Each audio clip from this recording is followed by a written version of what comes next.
In royal halls built on secrets and sealed with blood, love was rarely tender, it was tactical. Behind every crown, a corpse. Behind every oath, a blade. These are not fairy tales. These are 30 rulers who didn't just betray their spouses, they destroyed them. Some did it for power, others for paranoia. A few, just because they could. What you're about to hear isn't gossip, it's history, sharpened like a dagger under silk sheets. So light the torches, close the doors, and step into the palace. The wedding is over. Now comes the execution. Before we slip deeper into these royal nightmares, take a second to hit subscribe. You won't want to miss what else we've dug up from the darker corners of history. And while you're here, tell us in the comments, where in the world are you listening from?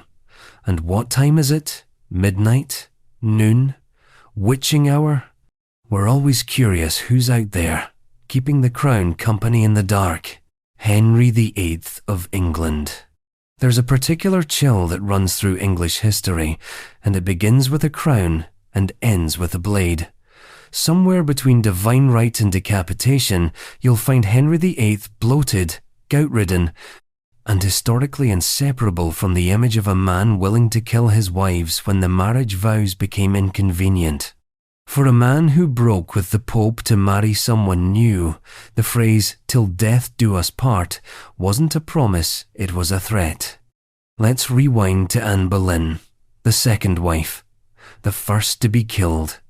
A woman often remembered for her wit, her French education, and her famously alluring sixth finger, a tiny historical detail likely invented by detractors. But when it comes to Anne Boleyn, facts and gossip tend to play a dangerous game of chicken. She had style, ambition, and arguably too much political gravity for a woman in 16th century England. More dangerously, she had a womb that failed to produce the male heir Henry so desperately needed to sleep at night. So he turned to his advisors. Whispered names were written in ink: her brother George, court musician Mark Smeaton, 4 noblemen accused of adultery, incest, witchcraft. No one really believed it except the king, or at least he needed to believe it enough to sign the order. She was beheaded on May 19, 1536. The sword imported from Calais. The crowd silent. And Henry? He went hunting that afternoon.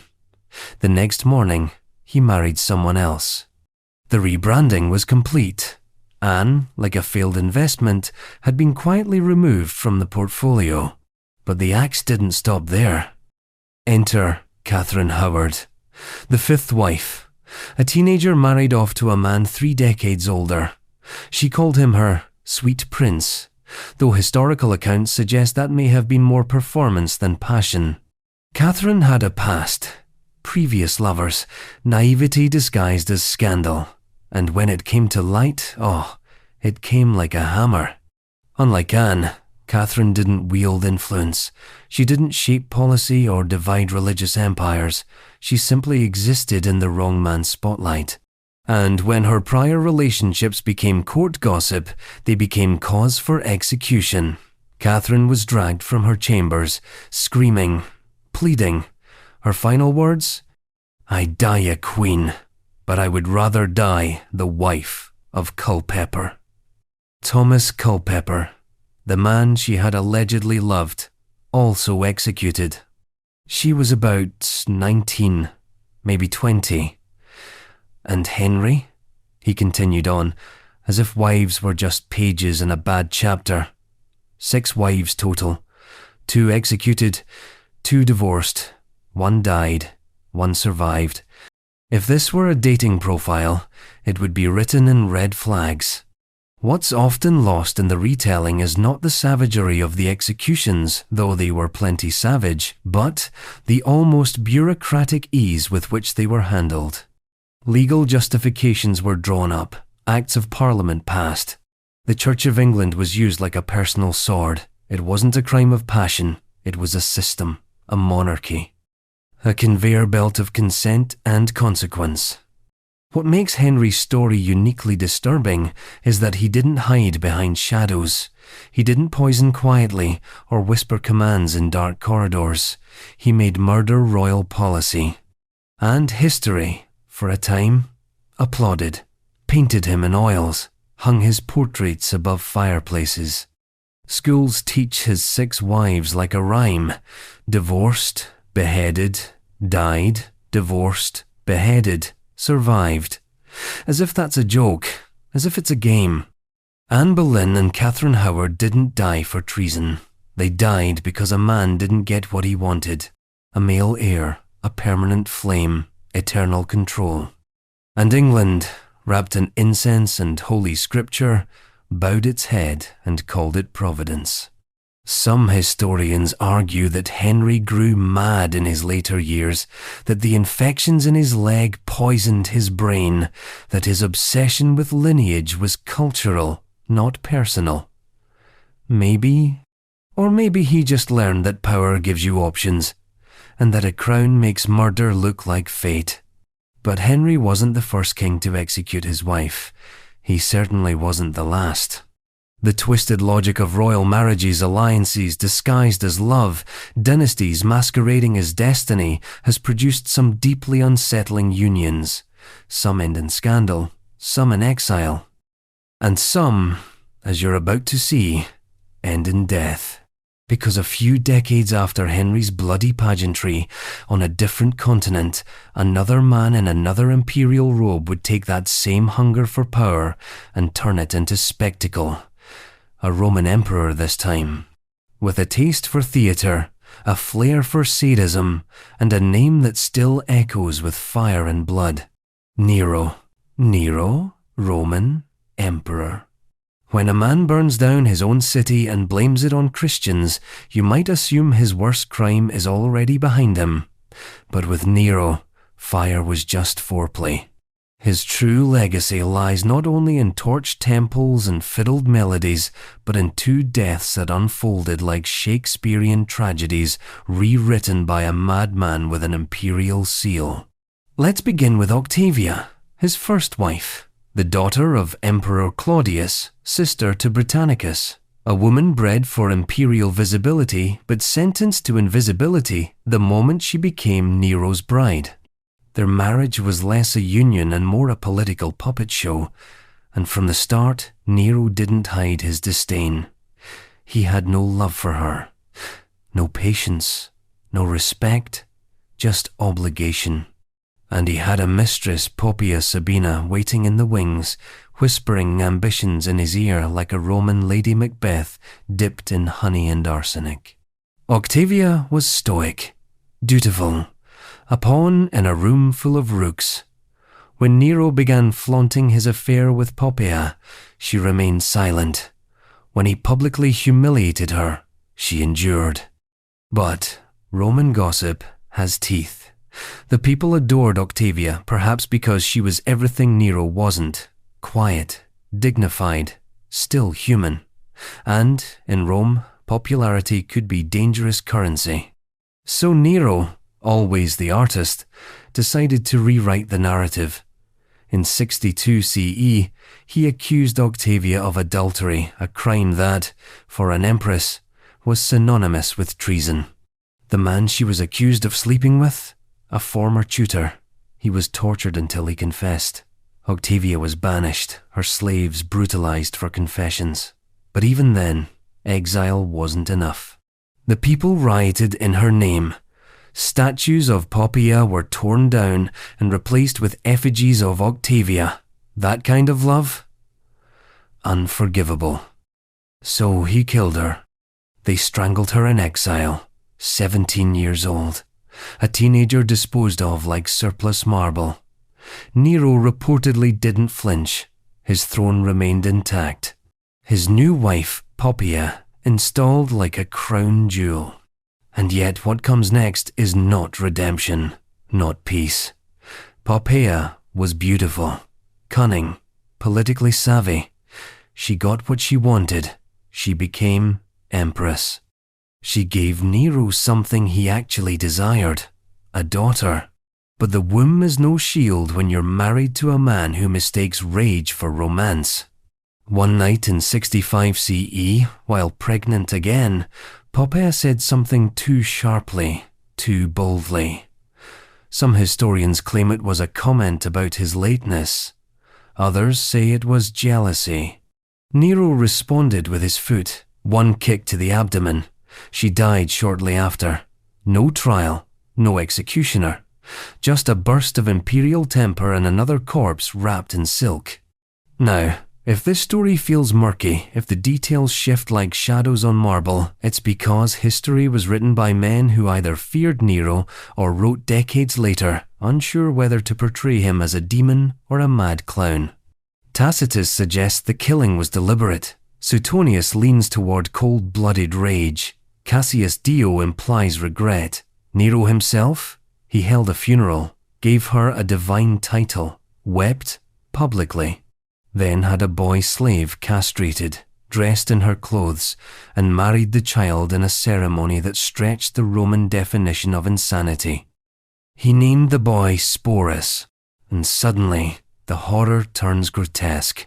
Because Nero didn't just kill his wives, he tried to resurrect them in the shape of someone weaker, someone more compliant. Sporus followed Nero through the final years of his reign, paraded like a macabre tribute. Historians often debate the psychological dimensions of this act, whether it was madness, guilt, obsession, or just another page in Nero's never-ending opera of self-worship. But in any case, it was one thing: imperial. Rome, under Nero, wasn't run by laws, it was run by moods, and when the man on the throne believed himself a god, death became performance art. Octavia's strangling was political murder.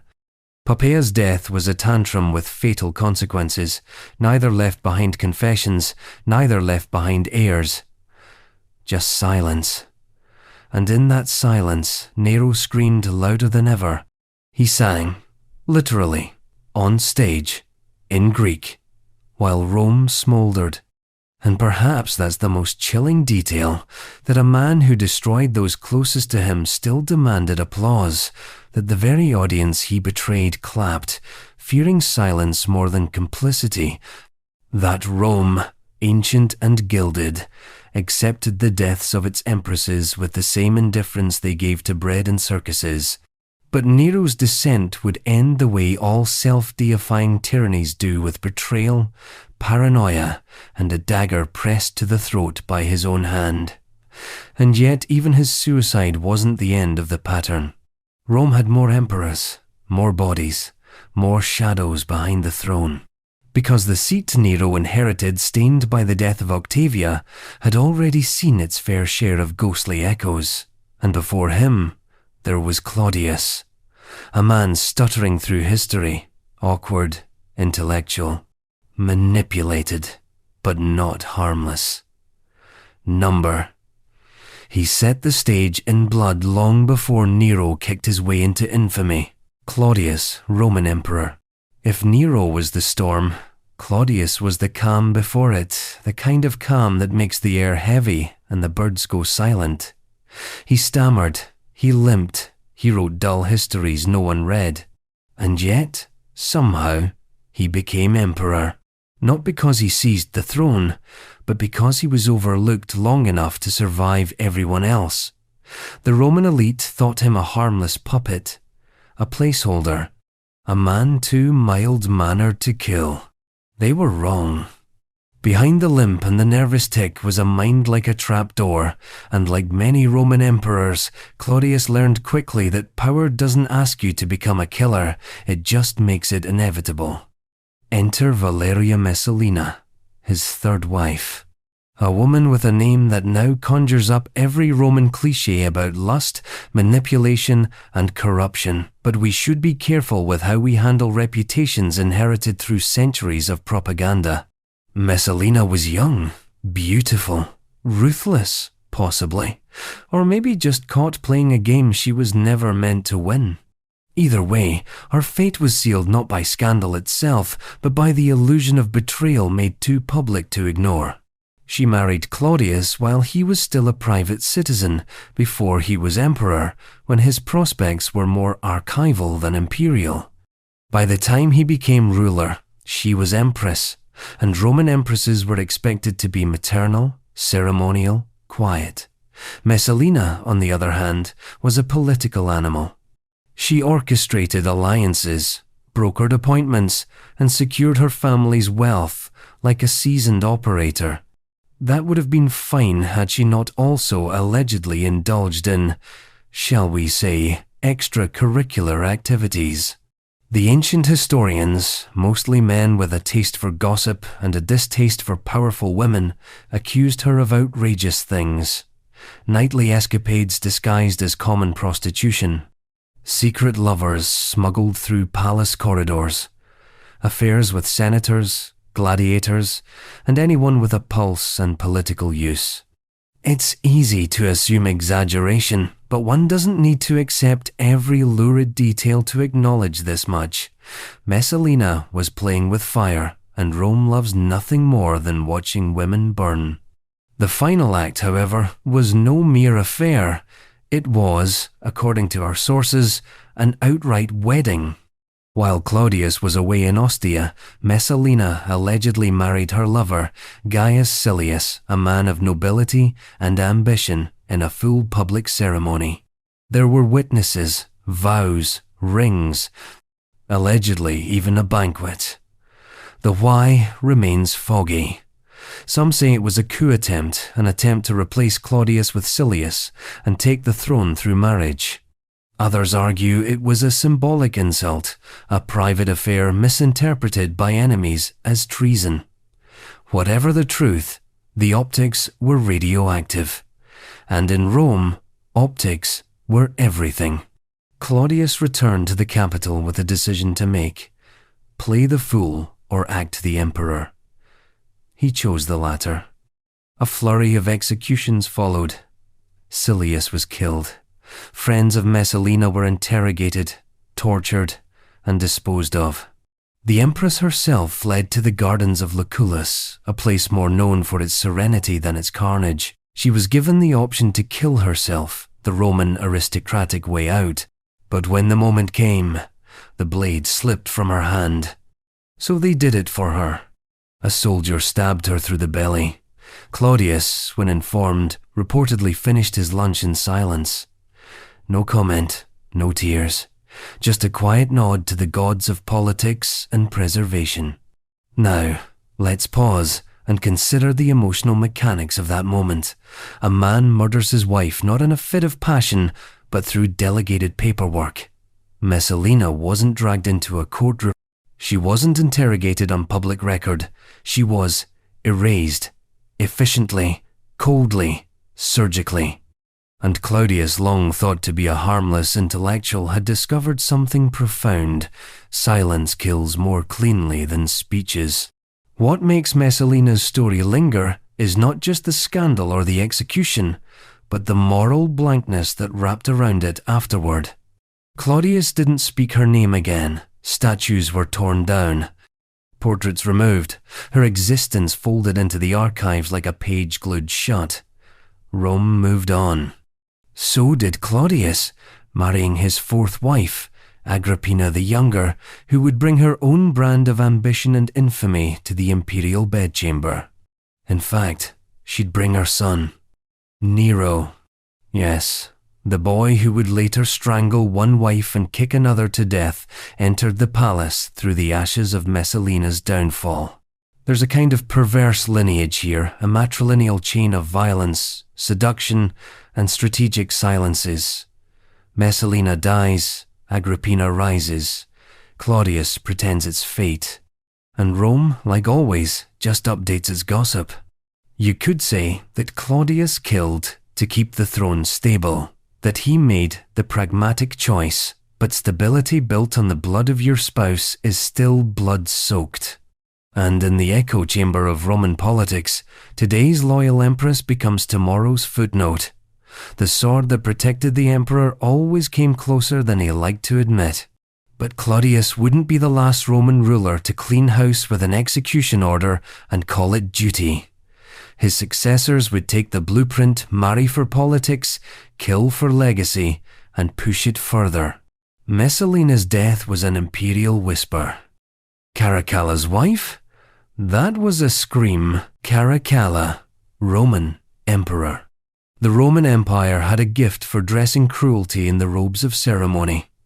Every marriage was a contract, every contract a transaction, and every transaction a potential blood pact. And so it's fitting that Caracalla, one of Rome's most infamous emperors, entered his matrimonial chapter not through love or alliance, but through bitterness stitched into the hem of his imperial toga. His wife was Fulvia Plautilla, and from the very first moment of their union, it was clear this wasn't a love story. It was a hostage situation.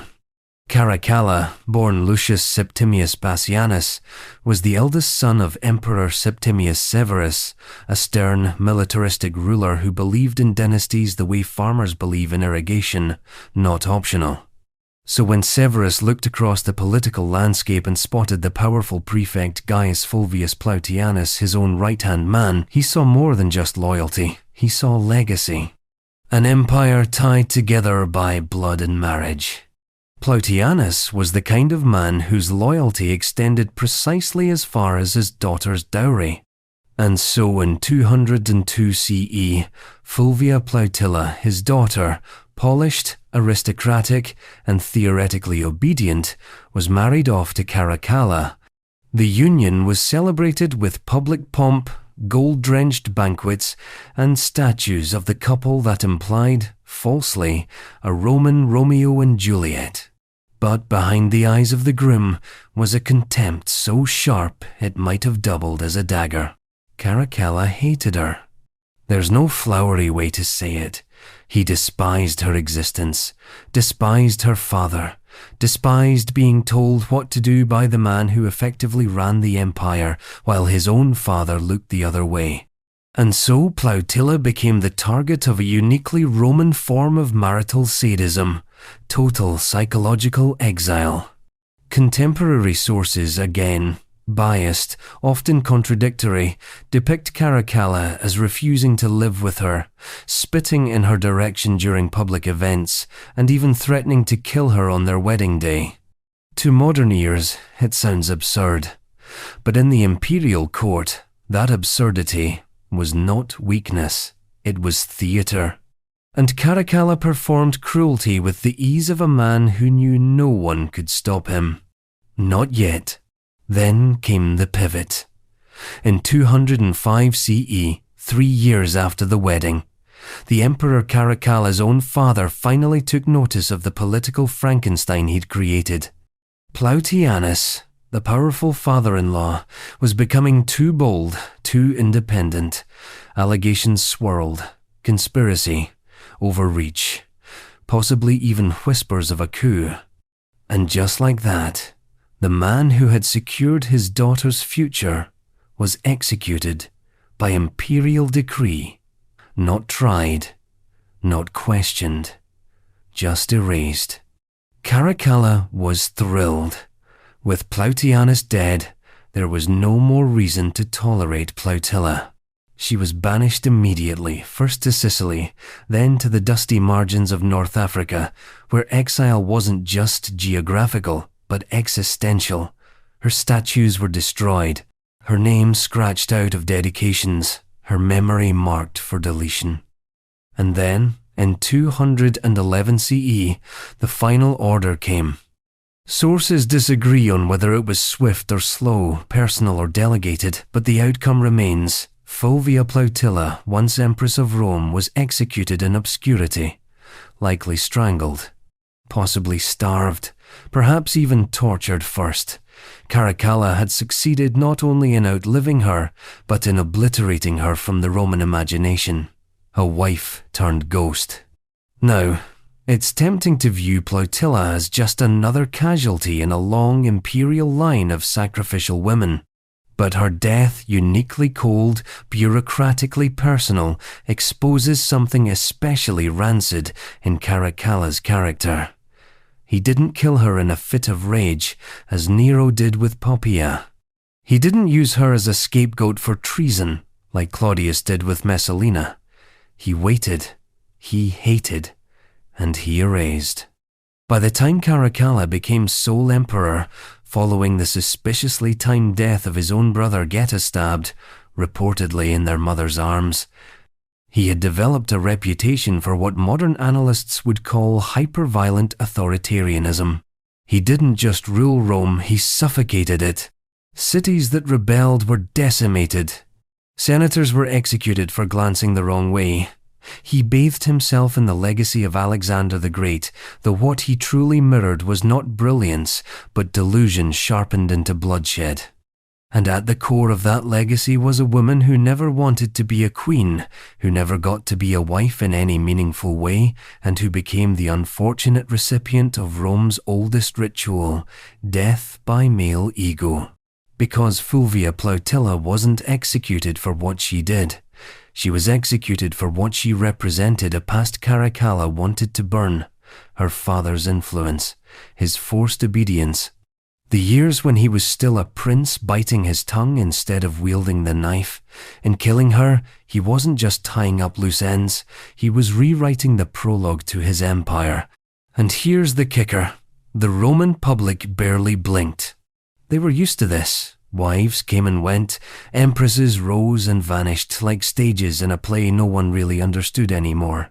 Rome's heart beat louder for generals and gods than for murdered women. Still, the shadows of those women didn't disappear. They lingered in the frescoes, in the margins of biographies, in the stone-cold lines of statues with faces broken off. And one of the most famous of those statues once depicted Plautilla serene, graceful, untouchable. You'd never know that beneath that idealized marble chin was a neck that would eventually be wrapped in a noose made of dynastic paranoia. But even Caracalla, for all his brutality, wasn't quite ready to eclipse what came next. Because the next Roman on our blood-stained list didn't just kill his wife, he killed his son too. A move that left historians blinking in disbelief and moralists wondering what kind of empire could call that justice. Constantine the Great. Constantine the Great. History likes its heroes tidy. It wants to sculpt them from marble and wrap them in divine light. And in the Western imagination, few emperors gleam more gloriously than Constantine, the great military genius, unifier of the Roman Empire, legalizer of Christianity, founder of Constantinople, and that rarest of historical beasts, a ruler who died in his bed. He was canonized, venerated, crowned with the rare halo of both saint and Caesar.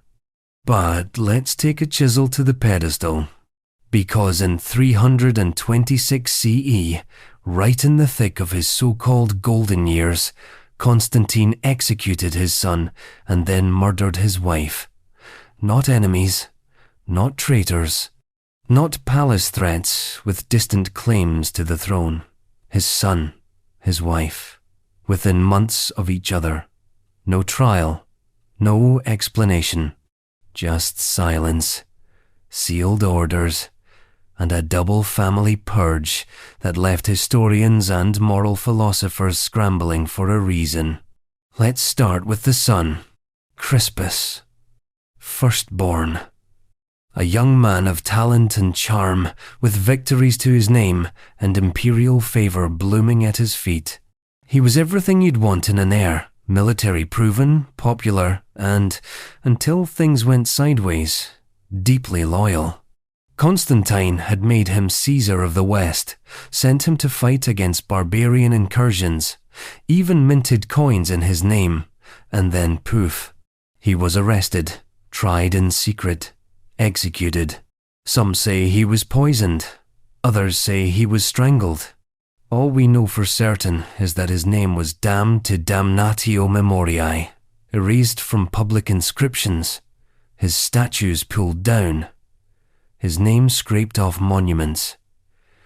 You do that to your enemies, not your children. So naturally, Rome whispered. Theories bloomed like weeds in a ruined garden.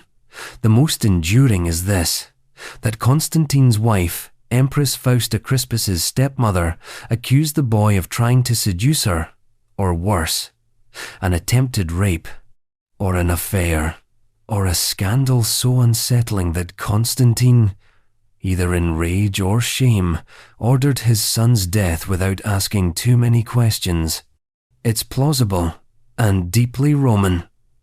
Livy and Suetonius would nod in approval, but then came the twist. Months later, Constantine had Fausta executed. Not publicly, not ceremonially. She was locked in an overheated bath, possibly boiled to death. Yes, a Roman emperor's wife, stewing in her own silence, murdered by the same man who had once made her empress of the known world. If this were myth, it would be called poetic justice. If this were a stage play, the curtains would fall here in shock. But real history isn't clean. The motivations for Fausta's death have been lost to time, or rather, buried by time. Official records are silent. Christian chroniclers either omit it entirely or mutter vague phrases about divine punishment. The pagan sources aren't much better, either too late or too gleeful in using it as proof that Constantine was never holy to begin with. Here's what we can safely infer. Fausta's execution wasn't random. You don't kill the empress without reason, especially not after you've just killed your heir. The two deaths are linked perhaps by lies, perhaps by truth, but certainly by paranoia.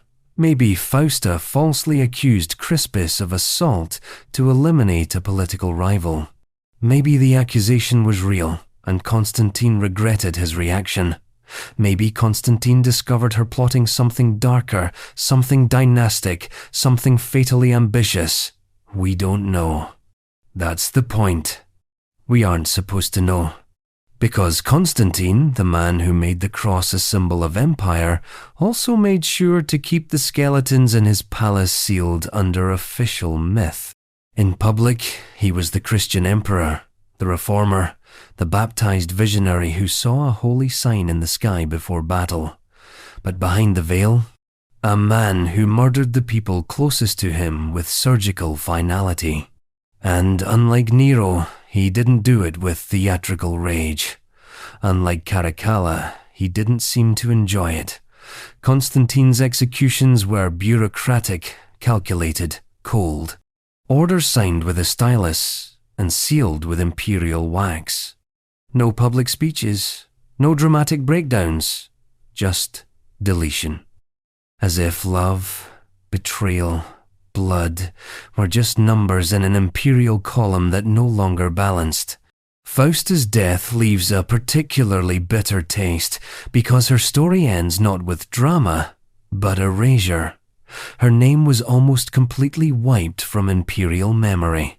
Only scraps survive an inscription here, a coin there, reluctant mentions in hostile texts. She bore Constantine 3 sons. Her blood ran through the dynasty, and still she was disposable. That's the real horror of Roman marriage under imperial rule. Love was never the point. Women weren't wives, they were pivot points in political equations. Marry one to forge an alliance. Kill one to eliminate a liability. If you're Constantine, do both before the year ends and have dinner afterward. What makes Constantine's crimes more unsettling than the others on this list is precisely how unruffled they seem. Nero was a maniac. Caracalla was a thug. Claudius was a pawn with a pen. But Constantine? Constantine was the emperor history decided to love.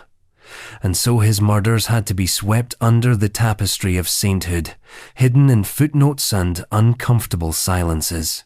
But every empire, no matter how holy, has a graveyard full of whispers. And Constantine's whisper comes from a steam-filled chamber where a woman waited for her husband to change his mind and heard only the hiss of boiling water.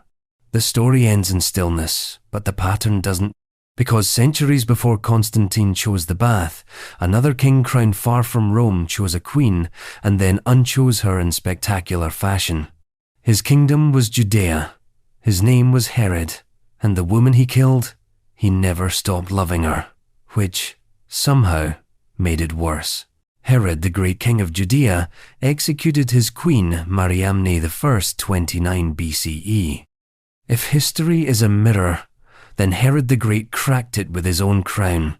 He is remembered today with a pair of bloodied contradictions: the architectural visionary who rebuilt the temple in Jerusalem, and the paranoid tyrant who killed his own wife.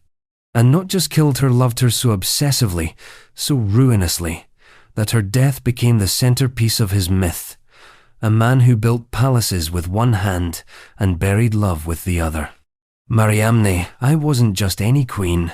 She was Hasmonean royalty, the last living link to the Jewish dynasty that Herod had displaced through Roman favor and calculated marriage. Their union was less about love and more about legitimacy. Marrying her wasn't just strategic, it was essential. Her blood made Herod's rule acceptable, palatable, Jewish. And yet, Mariamne was no puppet. She was proud, famously beautiful, and as far as the sources tell, it utterly unimpressed by Herod's paranoia-drenched bravado. She had her own lineage, her own sense of identity. She didn't bend easily, and she certainly didn't flatter the man who had, in effect, stolen her family's throne. She may have married a king, but she never truly consented to his kingdom. Herod, meanwhile, was obsessed, not in the romantic, candlelit way the word sometimes implies, but in the way fire obsesses with wood. He loved her with a hunger that reeked of possession, control, preservation. And it festered, because love, in Herod's mind, was never safe unless it was sealed. So he watched her, controlled her, built her into the architecture of his dynasty, then panicked at the thought of losing her. The paranoia grew, as paranoia always does, in the absence of restraint.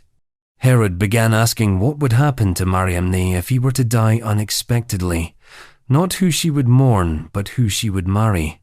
And more dangerously, how her loyalties might shift if he were suddenly removed from the board. So, he did the unthinkable.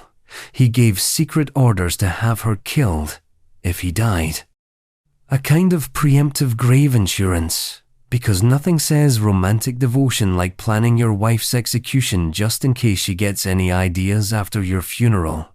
Of course, Mariamne found out, possibly through whispers, possibly from the people Herod trusted to carry out the plan, and she was, understandably, livid. The betrayal cut deep not just because it revealed his paranoia, but because it proved the fundamental truth of their relationship. She was property. Herod didn't love her as a person, he loved her as a symbol.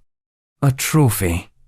A creature he could place in a gilded cage and call affection. After that, their marriage descended into a war of icy silences and open contempt.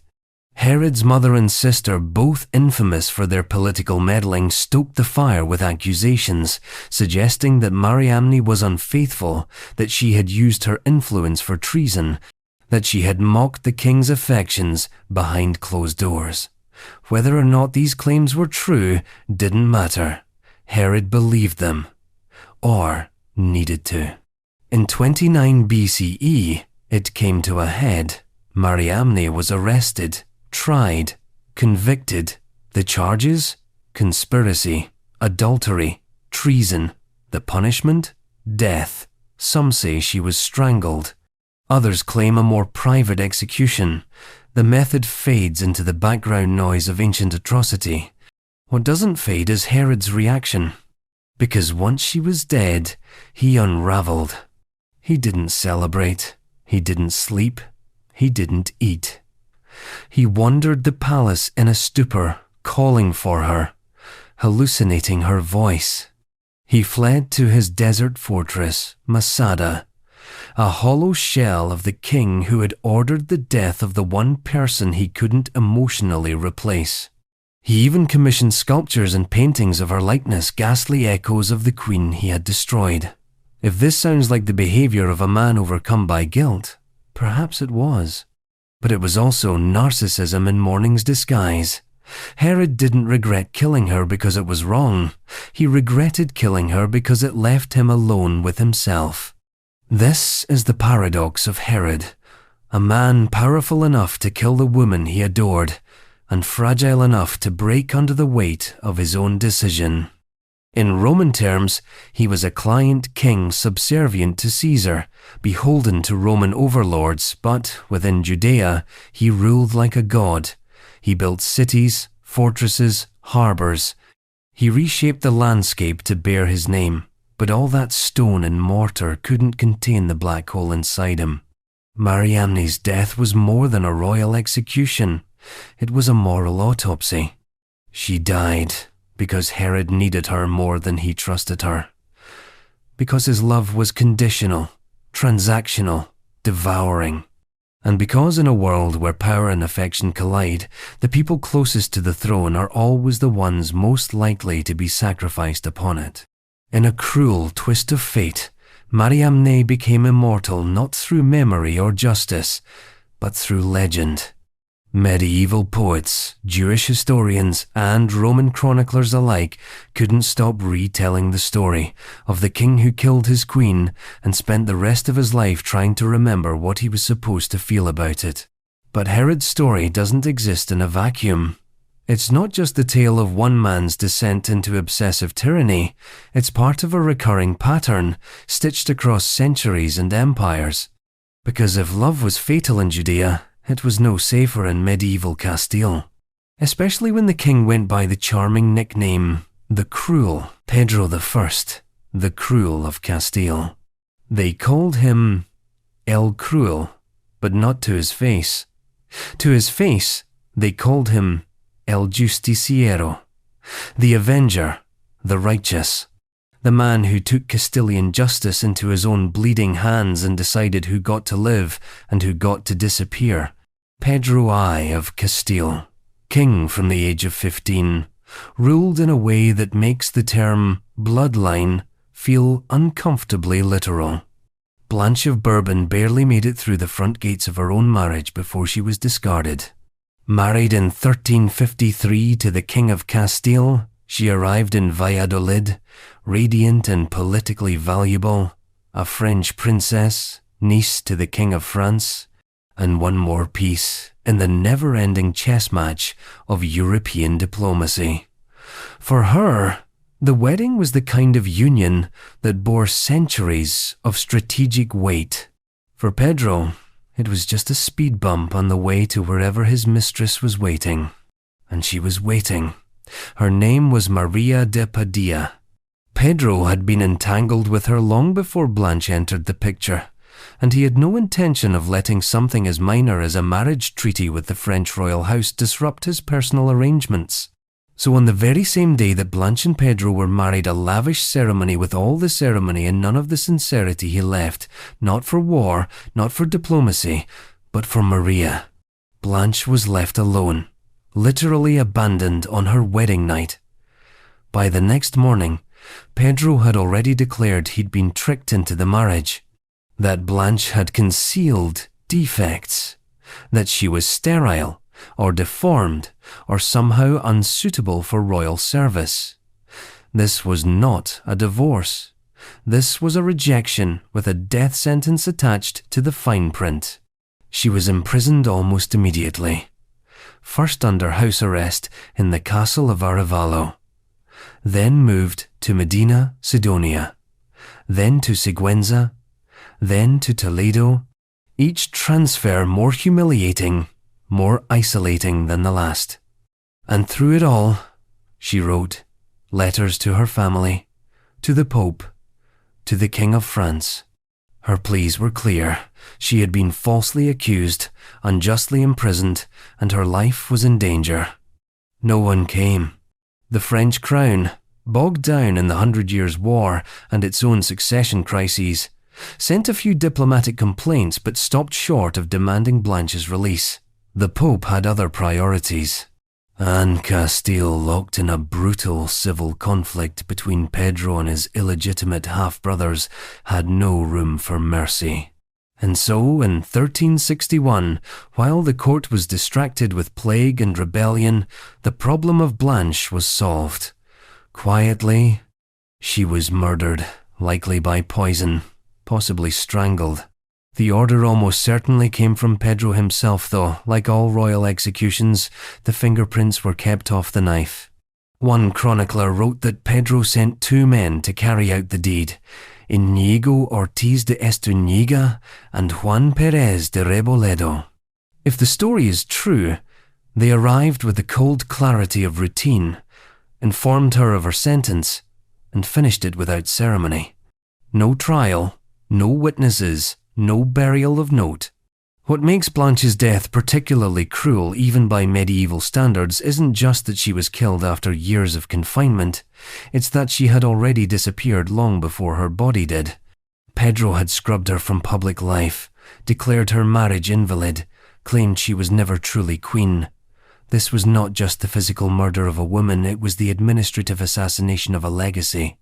Maria de Padilla, the mistress for whom Pedro threw Blanche away, was quietly installed as queen in everything but name. Her children were legitimized, her influence solidified. After her death, Pedro even declared they'd been secretly married all along, retroactively erasing Blanche's brief and miserable reign. Pedro's apologists, yes, they existed, claimed Blanche had been part of a French conspiracy, that her bloodline was dangerous, that she represented a foreign threat to Castilian independence. But no credible rebellion ever emerged in her name, no faction rose to avenge her. She was, by every account, a ghost in her own kingdom. And yet, her murder haunted Pedro. He ruled for another 8 years, increasingly brutal, increasingly paranoid. His reputation divided sharply. To some, he was the only man capable of enforcing law in a country collapsing under noble infighting. To others, he was a tyrant who ruled with the instincts of a butcher.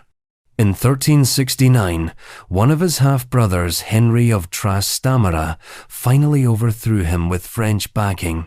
Pedro was stabbed to death in a tent, tricked into a false negotiation, and knifed through the face. A fitting end for a man whose politics were personal and whose love life was lethal. The irony?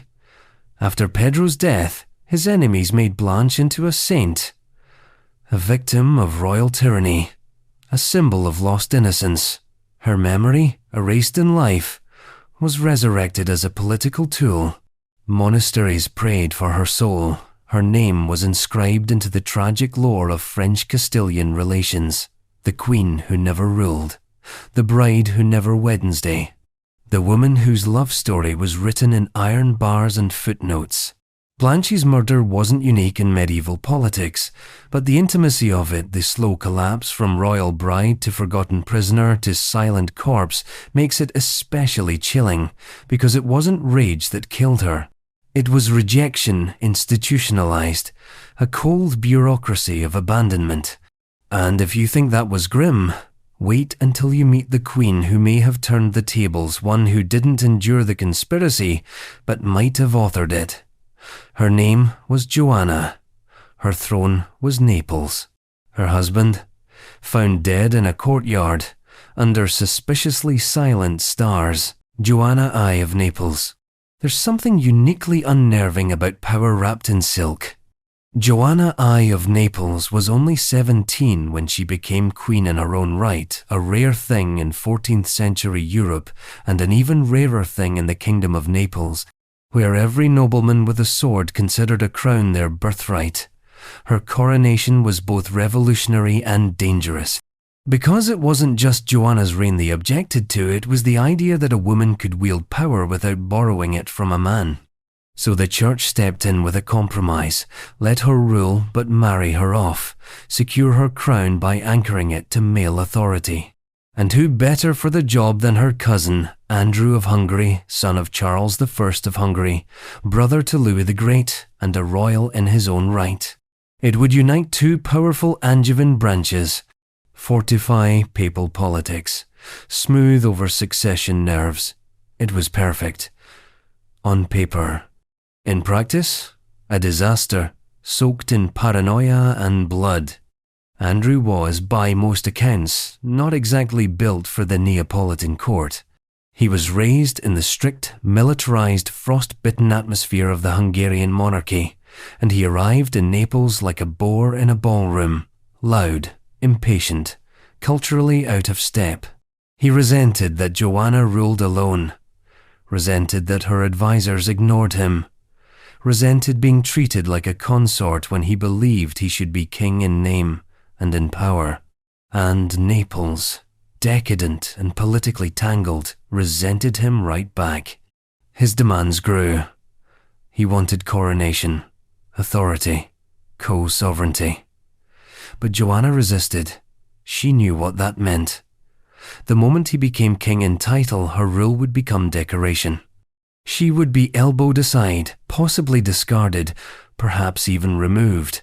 And so she delayed, dodged, refused. Andrew turned to the Pope, appealing for full royal status. The Pope agreed. And that, most believe, is what sealed his fate. In September 1345, Joanna and Andrew travelled to Aversa, a palace just outside Naples. On the night of the 18th, Joanna reportedly retired early. Andrew remained awake, maybe restless, maybe gloating, maybe completely unaware of what was about to happen. At some point during the night, a group of armed men entered his chamber, overpowered his guards, and seized the would-be king. According to the most lurid accounts, they hung him from a balcony with a cord still alive, thrashing. When the rope broke, they stabbed him to death on the palace floor. Then they dragged his corpse to the courtyard and left it like a message. The morning after, Naples erupted with whispers. The Queen's husband murdered under her roof during her stay by assassins no one seemed able to identify. The scene was too neat, too clinical, and worst of all, no one seemed in any particular rush to investigate. Joanna's court issued vague statements about unknown conspirators and courtly factions. No names, no charges, just grief and a hasty burial. But Hungary did not forget. King Louis of Hungary, Andrew's older brother, launched an invasion of Naples within a year. He accused Joanna outright of murder, of conspiracy, of violating divine and political order. He brought an army, captured Naples, forced Joanna to flee to Provence. The city turned on her. Chronicles turned sharper. Every contemporary source, Hungarian, papal, Neapolitan, began to suggest that Joanna had more than a passing knowledge of the murder, that she had been involved, that maybe she had given the order herself. She denied it, of course, repeatedly, claimed it was political enemies who used the marriage as leverage, that the real conspirators were trying to control succession, to sideline both her and Andrew, that she was innocent, caught in the gears of palace intrigue and foreign rage. But it never quite washed away the blood. Joanna eventually returned to Naples, reclaimed her throne, ruled for 3 more decades, married 3 more times, navigated war, plague, papal schism, and insurrection. Her reign was marked by diplomatic dexterity and bursts of autocratic force, and yet the shadow of Aversa never left her. No matter what she built, the image of Andrew hanging from the balcony hung with her. What makes her story compelling, unsettling, even is the ambiguity. Unlike Pedro of Castile or Herod or Henry VIII, there is no official execution here, no signed death warrant, no confession, just a body in a courtyard, and a queen who benefited from its absence. It's not a question of whether Andrew's death was politically convenient. It was. The real question is whether Joanna orchestrated it, or merely allowed it to happen. Whether she whispered the order, or simply turned her back. Whether her guilt lies in action, or in inaction, in the blade or in the silence. History will never answer that.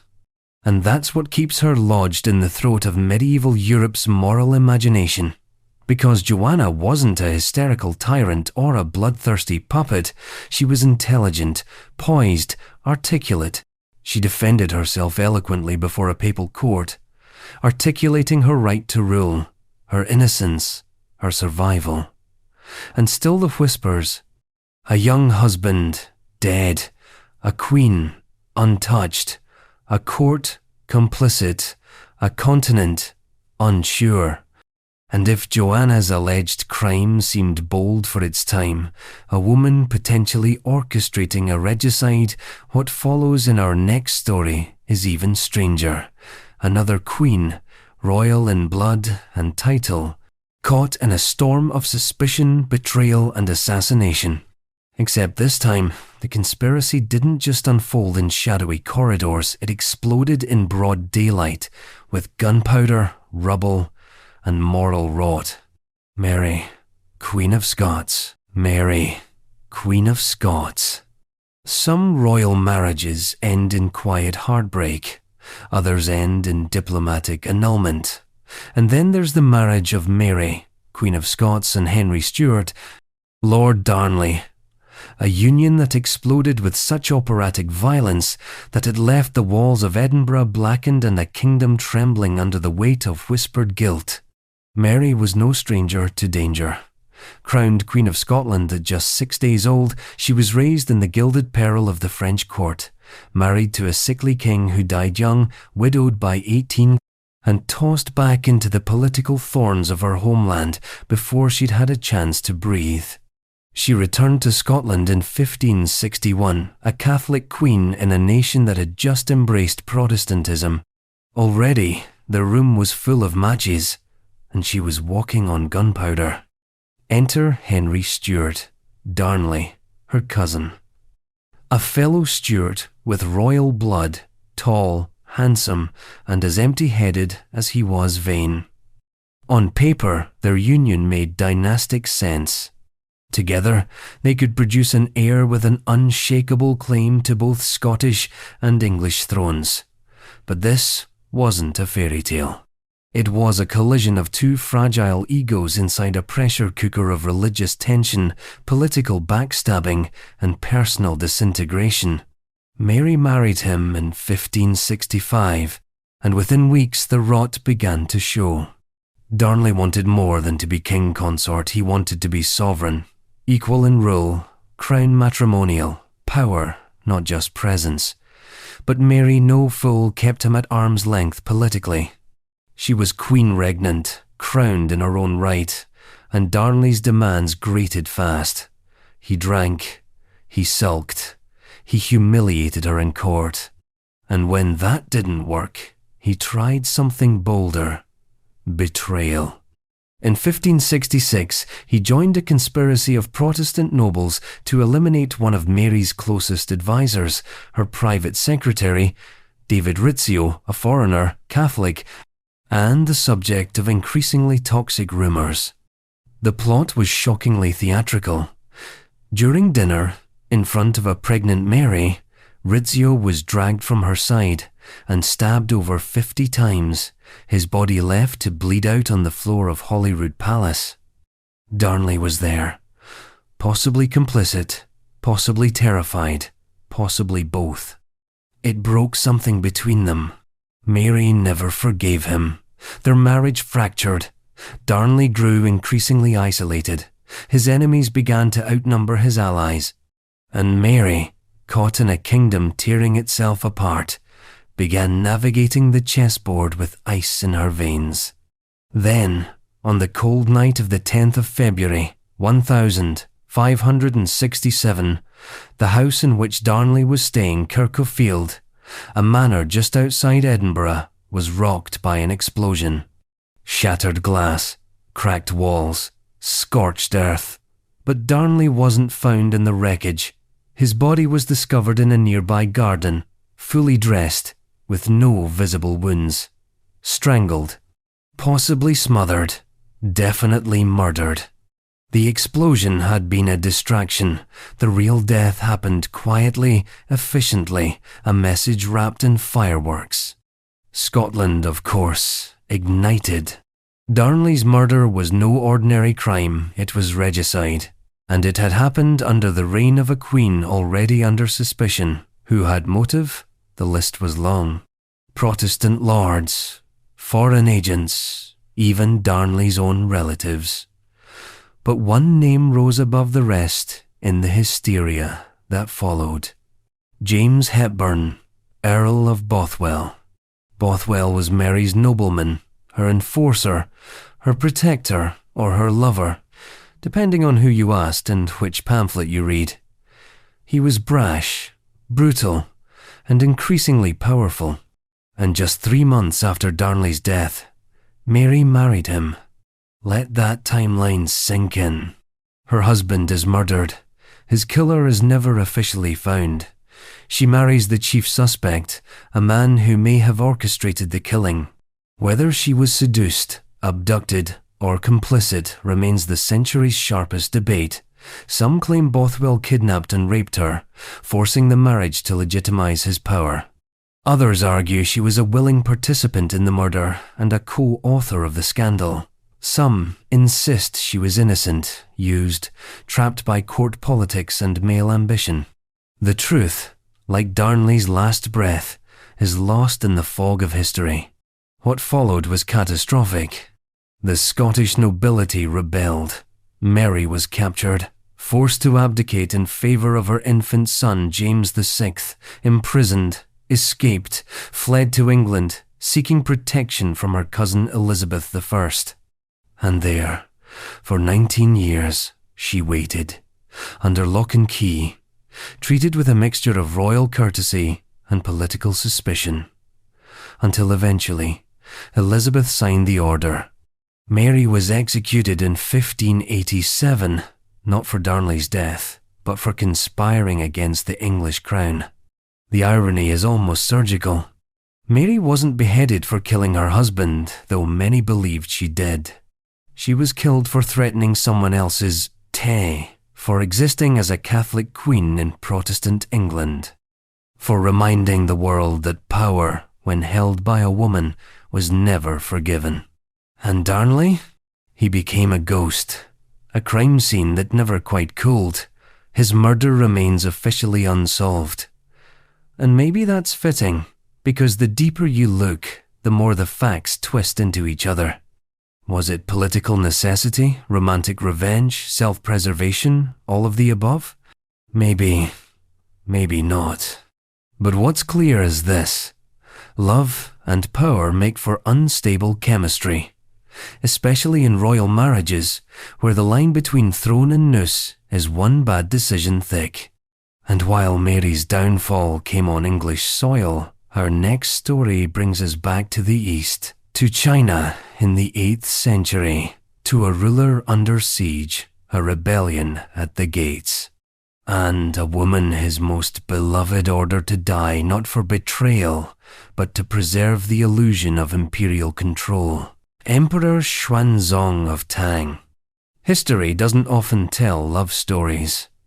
It tells alliances, compromises, dynastic swaps masquerading as marriage, and infatuations buried beneath treaties.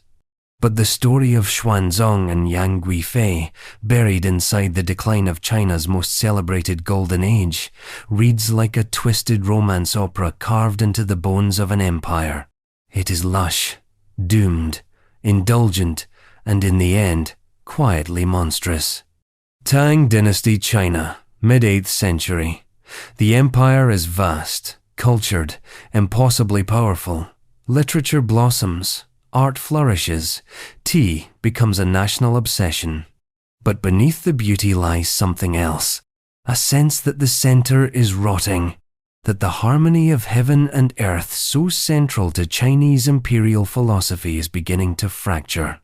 And at the center of the center sat Emperor Xuanzong, aging, distracted, increasingly enraptured by one woman, Yang Guifei. She was not born royal. She began as a concubine of the emperor's son, but Xuanzong took one look at her and decided decorum was optional. He pulled her into the palace, elevated her rank, and in a court filled with poetry, calligraphy, and ceremony, she became his obsession. The title Guifei, imperial consort of the highest rank, was created just for her. She didn't just catch his eye, she reordered his world. She bathed in lychee wine. She wore silks that bankrupted treasuries. Musicians composed for her. Poets immortalized her. Her beauty, the records say, put flowers to shame. Her influence was enormous, but power in the Tang court rarely came without a tail, and Yang's tail was long, sharp, and political. Namely, her family.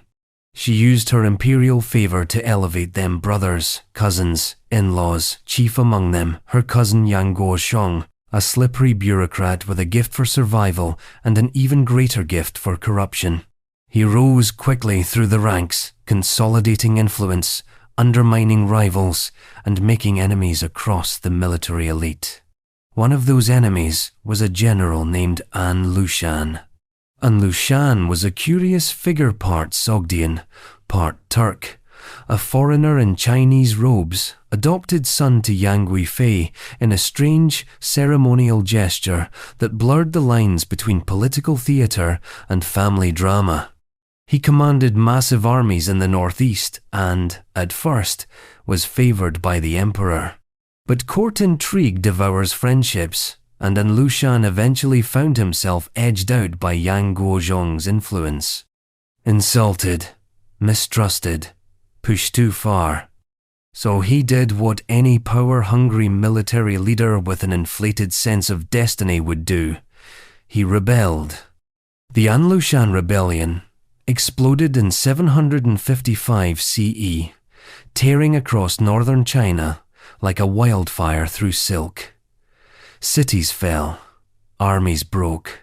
The Tang dynasty, one of the most artistically and economically advanced civilizations in the world, was suddenly staring into the abyss. The capital Chang'an was no longer safe. The emperor, his court, and his beloved Yang Guifei were forced to flee west, a humiliating retreat led by panicked eunuchs and half-starved guards. And then they reached Maui. By now, the imperial guard, once loyal to the throne, had turned sullen, exhausted, and vengeful. They blamed the collapse of the empire not on poor planning or military failure, but on decadence. On Yang Guifei, on her cousin Yang Guozhong. The soldiers' whispers turned to shouts. They demanded blood. Guozhong was killed on the spot.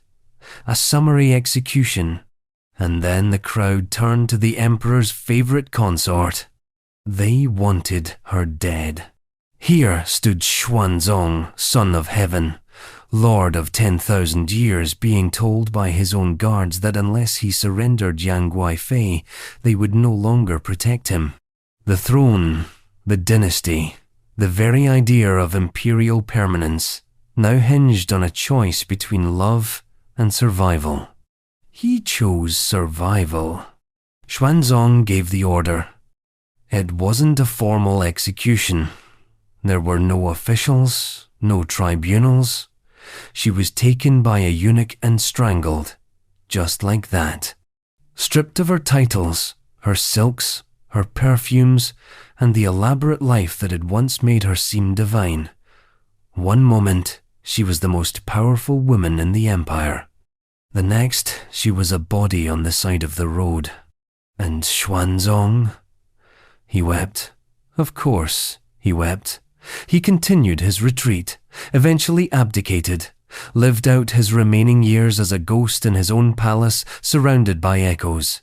He would later order her remains buried in a silver box with full honours. He even commissioned poetry in her memory, most famously, the Song of Everlasting Sorrow, a masterpiece that romanticizes the very act of her death.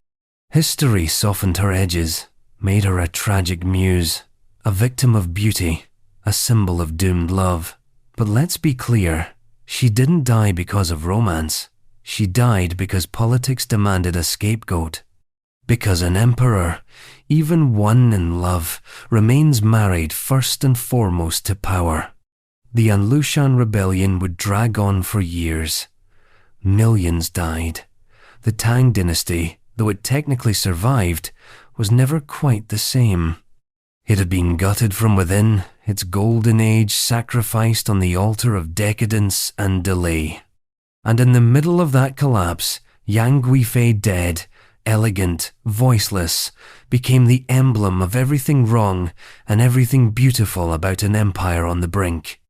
Her death was not a crime of passion, it was a moral equation, one that emperors are taught to solve early. If one life saves the throne, it is not only acceptable, it is necessary. But not every royal execution has a battlefield as its backdrop. Some play out quietly, over dinner, in temples, in torchlit palaces. Some are carried out not in rage or desperation, but in cold, calculated ambition, days or hours after the wedding itself. Like when a young Egyptian king married his stepmother and killed her. Just after Ptolemy XI Alexander II, King of Egypt. It's often said that Egyptian royal politics resembled a cobra eating its own tail, elegant, venomous, and disturbingly cyclical. Nowhere is this truer than in the late Ptolemaic period, where family trees doubled as crime scenes and marriage was indistinguishable from maneuvering for the kill. The Ptolemies didn't marry for love. They married for blood, and then spilled it. Ptolemy XI Alexander II was a young man walking into a house already on fire. Born into a decaying dynasty more obsessed with incest and inheritance than governance, he was the son of Ptolemy X and the stepson of Berenice III, a woman who had ruled Egypt briefly in her own right, stabilizing the throne in the wake of chaos.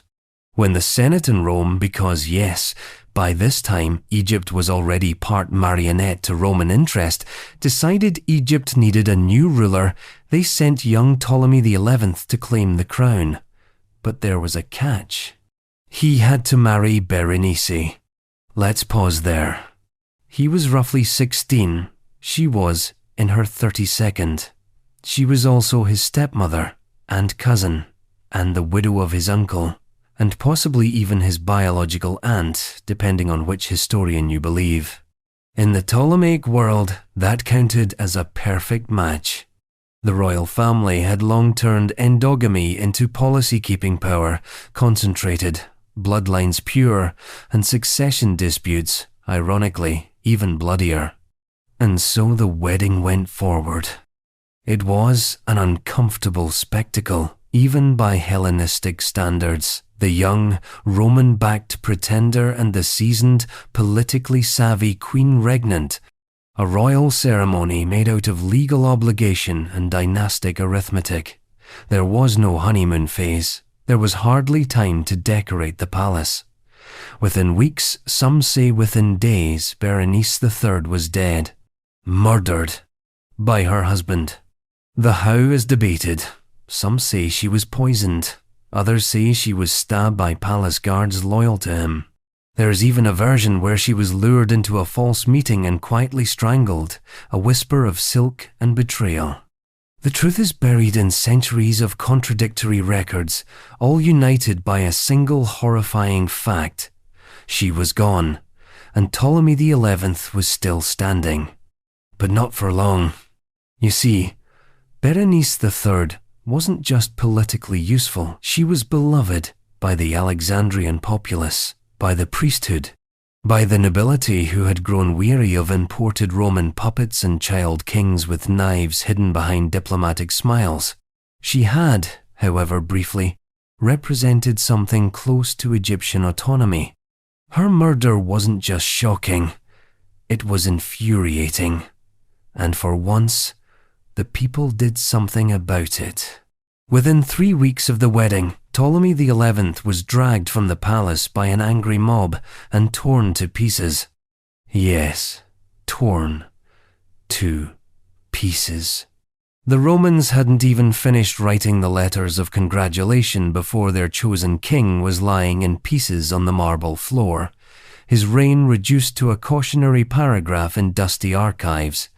He had ruled Egypt for 19 days. A short reign, a shorter marriage, a brutally permanent mistake. Now, the immediate question then and now is, why did he do it? Why murder the one person who legitimized your claim? Why remove the figure who stood between you and open rebellion? Why light the match when you're standing in the kindling? There are theories, of course, that he resented her authority, that he feared she'd eclipse him as queen regnant, that Roman advisors whispered poison into his ear, convincing him that she was a threat to his fragile throne. Or maybe, more disturbingly, he didn't see it as a choice at all. Maybe in the cold logic of dynastic rule, removing Berenice was simply step 2 of his coronation. Because in Egypt, even more than in Rome, power was visual, symbolic, absolute. Berenice had ruled alone. She had issued decrees, appeared in temples, worn the double crown of Upper and Lower Egypt with the authority of a living goddess. To Ptolemy XI, marrying her wasn't enough. She had to be erased. And he underestimated the cost of erasure. His death, while gruesome, wasn't just mob violence, it was political correction. A reminder that even in a system built on assassination, there were limits. That even a kingdom addicted to internal bloodletting had lines that could not be crossed. He crossed them, and the crowd pulled him back across, one dismembered limb at a time. The aftermath? Egypt descended into another chapter of dynastic musical chairs. Ptolemy XII, known later as Auletes, the father of Cleopatra, would eventually take the throne, setting in motion the final acts of the Ptolemaic dynasty. But the murder of Berenice III remained an unforgettable stain, a moment when the palace consumed its queen and choked on the bones. There's a cynical pattern here, repeated like a curse in royal history, that those who bring legitimacy, especially women, are often the first to be destroyed. Berenice wasn't an obstacle. She was the foundation. But for a boy desperate to seem like a king, she became a mirror too clear to bear, and so he shattered it. And as the shards were swept up, Egypt prepared to welcome the next royal monster in line. A different culture, a different crown, but the same pattern: marry, manipulate, murder. Because the next king on our list, he didn't just kill his wife, he might have killed his sister, Cambyses II. If you're looking for a royal murder mystery soaked in myth, politics, taboo, and the unreliable narration of ancient historians, you will not do better or worse than Cambyses II of Persia.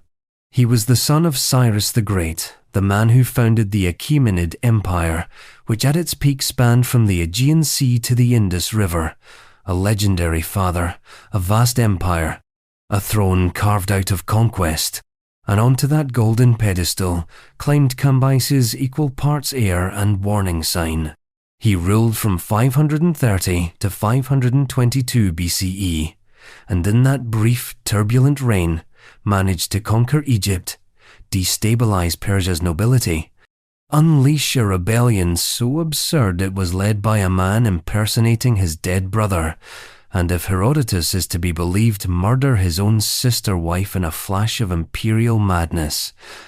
Let's start with the marriage. According to Herodotus, and later echoed in other Greek sources, Cambyses fell in love or lust with one of his sisters. Some sources name her as Roxanne, others leave her anonymous. Either way, the Persian nobility was horrified.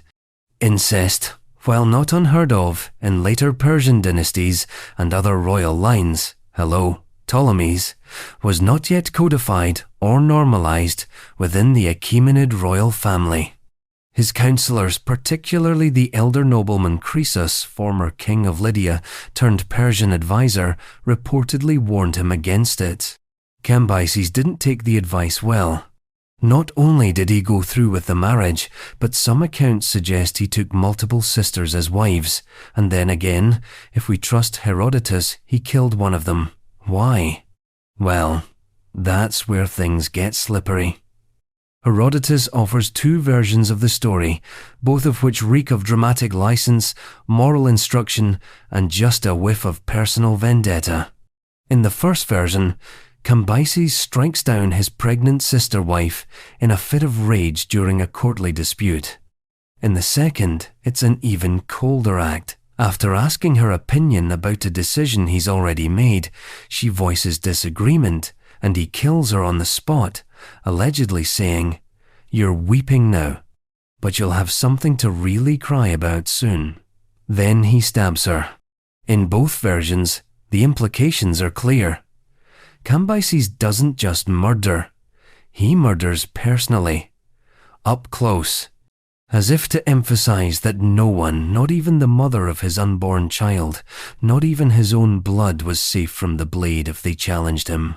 But the problem with stories like this is that they tell us as much about the storytellers as they do about the subjects. Herodotus was Greek. He wrote about the Persians with the lens of an outsider, and while his histories are invaluable, they are also filled with theatrical moralism. Cambyses, in his writings, is the textbook example of the bad Eastern king, a man who inherits greatness and instantly squanders it through madness, cruelty, and blasphemy. And nowhere is this more apparent than in how Cambyses allegedly unravels. Herodotus portrays him as spiraling into megalomania. He desecrates Egyptian temples. He mocks their gods. He orders the execution of nobles for minor offenses. He murders his brother Bardia out of suspicion, and then is haunted by the act. He develops what can only be described as a hereditary case of divinely appointed insanity. And in the middle of all this, he kills his sister. Her death is painted as the culmination of royal arrogance, the moment where love, power, incest, and rage fuse into something toxic enough to crack an empire. But peel away the storytelling embellishments, and we're left with this. A king who consolidated power brutally, who may have broken cultural taboos by marrying his sister, and who almost certainly executed her when she became inconvenient. Was it passion? Politics? A personal betrayal? We'll never know. The royal court of ancient Persia didn't leave behind trial records or confessional monologues.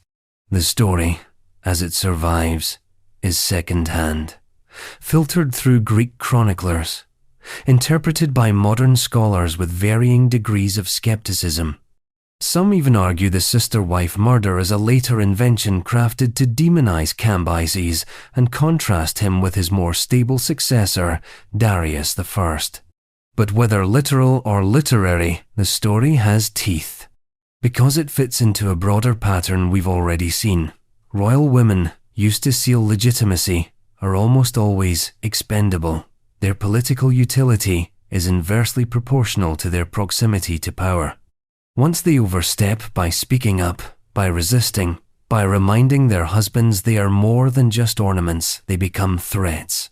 And threats, in monarchies, are rarely allowed to breathe for long. Cambyses, like so many kings before and after him, couldn't tolerate ambiguity. His sister was not just his wife, she was his equal in blood. Her presence reflected a tangled mirror. Desire twisted with inheritance, intimacy blurred by ambition, and when the image cracked, he chose the knife. What makes this particular death so haunting is its quiet absence from the imperial record. No funeral, no ceremony, no mention in Persian inscriptions. Just a fleeting anecdote in foreign histories, a forgotten woman in the shadow of a collapsing dynasty. She disappears, he marches on. But not for long. Cambyses' rule ended not with a grand battle, but with something almost too ironic to be believable. A self-inflicted wound. While mounting his horse, he stabbed his own thigh with a sword, the same spot he had struck his sister. Herodotus tells us, and the wound festered until it killed him. Whether this is fact or parable hardly matters. It's the poetic close to a reign built on paranoia and personal ruin. And yet, Cambyses' moral mayhem would be dwarfed by the next king in our gallery, a man whose marriage turned into a cold-blooded chess match, where the queen was checkmated not by betrayal, but by slow, calculated strangulation at the hands of a king who couldn't decide whether he loved her or just wanted her gone. Chilperic I of Neustria was not a madman. He was worse. Rational. Chilperic I of Neustria. If the early medieval Frankish world was a broken mosaic of tribal ambition and half-digested Roman grandeur, then Chilperic I was one of its most chaotic pieces, sharp, jagged, and entirely indifferent to the shape of the picture around him. As king of Neustria, one of the fractured Merovingian kingdoms, Chilperic ruled with the subtlety of a falling axe. His ambitions were loud. His methods were crude. And his marriages? They were bloody enough to be political sermons. Let's begin with his wife, his second wife Galswintha, a Visigothic princess. Galswintha was sent north from the Iberian Peninsula to marry Chilperic in what was meant to be a high-born alliance. Her father, King Athanagild of the Visigoths, had made it clear that his daughter was to be treated with respect, protected from courtly scandal, and kept far from the reach of any previous entanglements. In other words, don't humiliate her with your mistress. Which, of course, is exactly what Chilperic did. Because Fredegund was still there, still whispering in his ear, still warming his bed, still pulling strings in the velvet shadows of the Neustria court. And she wasn't just any mistress, she was legendary. A former servant turned power broker. Fredegund wielded charm like a dagger and ambition like a gospel. She had no title, no pedigree, and no patience for royal women who thought bloodlines made them invincible. Galswintha, meanwhile, arrived in Neustria and found herself instantly trapped in a marriage more akin to a hostage situation than a royal partnership. Chilperic ignored her, publicly, kept Fredegund close, flaunted the insult, and Galswintha, humiliated and isolated, made the mistake of asking for her dowry back so she could leave. That was the moment the noose tightened. The request was both reasonable and revolutionary. It wasn't just money, it was autonomy. If Chilperic returned the dowry, he'd be admitting the failure of the alliance, the brokenness of the union, and the sovereignty of a woman who dared to say enough. For a Merovingian king, that was heresy in silk gloves. So Galswintha was murdered, strangled in her bed. The details are simple and hideous. There was no trial, no accusation of treason, no public spectacle. Just a quiet suffocation, likely by servants, almost certainly ordered or at least approved by Chilperic. She was found lifeless, cold, and conveniently out of the way. And within days, Chilperic married Fredegund. The speed of the marriage was its own confession. The body wasn't cold, the ink on the dowry contract hadn't faded, and suddenly, the servant girl was queen, crowned not just in ceremony, but in blood. The political message was unambiguous. Women could be bought, discarded, replaced. And Fredegund was no longer just a mistress, she was the architect. But the murder of Galswintha didn't vanish quietly into the fog of medieval succession. She had a sister, a very particular sister, Brunhilda, Queen of Austrasia, politically astute, fierce, ruthless, and burning with vengeance. Brunhilde was married to Chilperic's half-brother Sigebert I, and she took her sister's murder as both a personal wound and a royal insult. What followed was a decades-long blood feud between two sisters-in-law turned warlords, Brunhilde and Fredegund, who effectively used their respective kingdoms as battlegrounds for their hatred. The war wasn't metaphorical. Armies were raised, assassins dispatched, sons weaponized, alliances destroyed, whole towns dragged into the wake of a sisterly vendetta turned national war. And Chilperic? He festered in the middle. His reign became a carnival of betrayal and shifting loyalties. He alienated the nobility, fought with his brothers, changed religious doctrines for convenience, and never escaped the whisper. He killed his queen to marry his mistress. Galswintha's ghost lingered like incense in the royal court, sweet and suffocating. No one believed her death was natural. No one pretended otherwise. But in the Merovingian world, guilt wasn't a crime. Only weakness was. Chilperic was eventually murdered too, stabbed by an unknown assassin while hunting. Theories bloomed. Was it an agent of Brunhilde, a noble exacting revenge, a jilted follower? The records don't say. And Fredegund, predictably, survived him, took control, ruled as regent for their son, continued her feud with Brunhilde like it was a religious duty.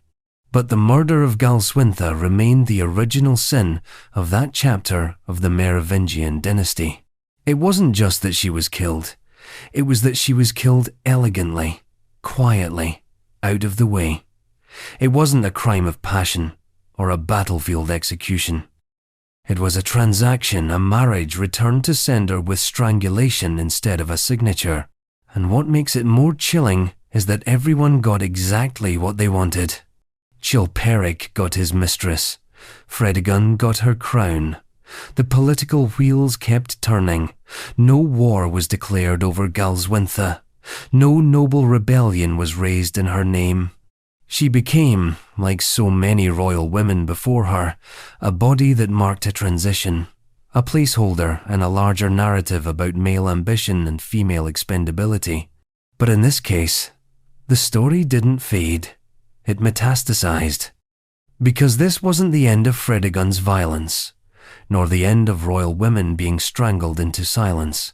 In fact, our next entry is about a woman who wore the crown herself and then, just as quickly, handed it to a coup, possibly with a knife pressed against her husband's throat.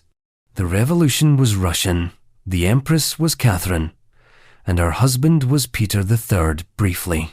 Catherine II, the Great of Russia. In the grand theatre of imperial politics, few stages were bloodier than 18th century Russia, and no performance more elegant or merciless than that of Catherine II, later crowned the Great, though what made her great depends entirely on whether you were reading her memoirs or her enemies' letters. Born a minor German princess, she arrived in Russia as a teenage bride with a head full of Enlightenment philosophy and the distinct impression that she was smarter than everyone around her. History proved her right. But first, there was Peter. Peter III of Russia, born Karl Peter Ulrich of Holstein-Gottorp, was not what one would call imperial material. He was awkward, emotionally volatile, militarily inept, and so obsessed with Prussia and Frederick the Great that many Russians considered him a foreign invader in Romanov drag. He openly idolized the country Russia had just spent 7 years fighting in one of the bloodiest wars in European history. That did not play well in St. Petersburg. Nor did his marriage. Catherine and Peter were a diplomatic arrangement, two foreign imports plugged into the chaotic bloodstream of Russian succession. Their union was less a love story and more a long, slow car crash in a snowstorm. He was immature, petulant, and as Catherine would later write, more interested in toy soldiers than governing or even basic human intimacy. Their court was a psychological chessboard, and Catherine, despite being isolated, under surveillance, and surrounded by enemies, began to make her moves. She read, she learned Russian, she wrote letters to Voltaire, she memorized statecraft while Peter played with dolls dressed in military uniforms. She cultivated allies in the guards' regiments, flattered influential nobles, and seduced key players with both her charm and her strategic mind. If she couldn't rule through Peter, she would rule around him. And then, she ruled without him. In 1762, Peter ascended the throne following the death of Empress Elizabeth, his aunt and Catherine's reluctant sponsor. His reign began with a series of jaw-dropping blunders: withdrawing from the war with Prussia, alienating the Orthodox Church, insulting the Russian nobility, and openly planning to divorce Catherine and send her to a convent. He made no secret of his disdain for her or for Russia. He even considered moving the capital back to his beloved Holstein. But Catherine was done waiting. With the support of the powerful Orlov brothers, especially Grigory Orlov, her lover, and a coalition of disaffected nobles and elite guardsmen, she launched a coup d'etat so swift and surgical it seemed rehearsed. On the 9th of July, 1762, Catherine appeared in military uniform before the Izmailovsky regiment, declared herself sole ruler of Russia, and was proclaimed empress by acclamation.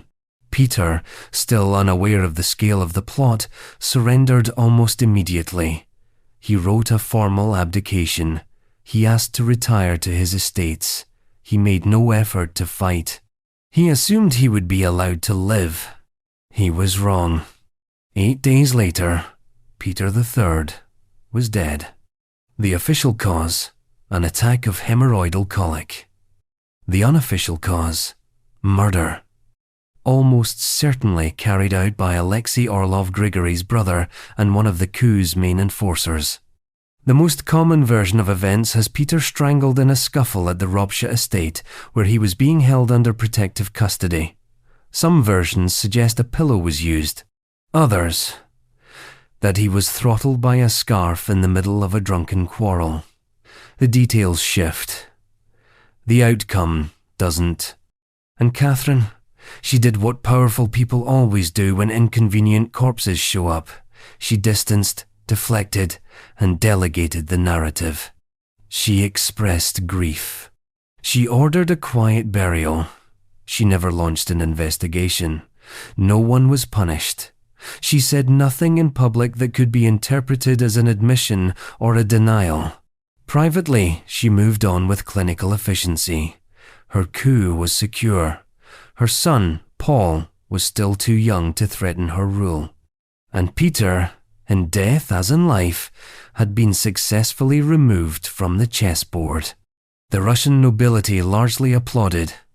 The foreign courts raised their eyebrows, then lowered them in respect. The Enlightenment thinkers she corresponded with praised her intellect and vision. Voltaire called her the Semiramis of the North. Diderot sent her manuscripts.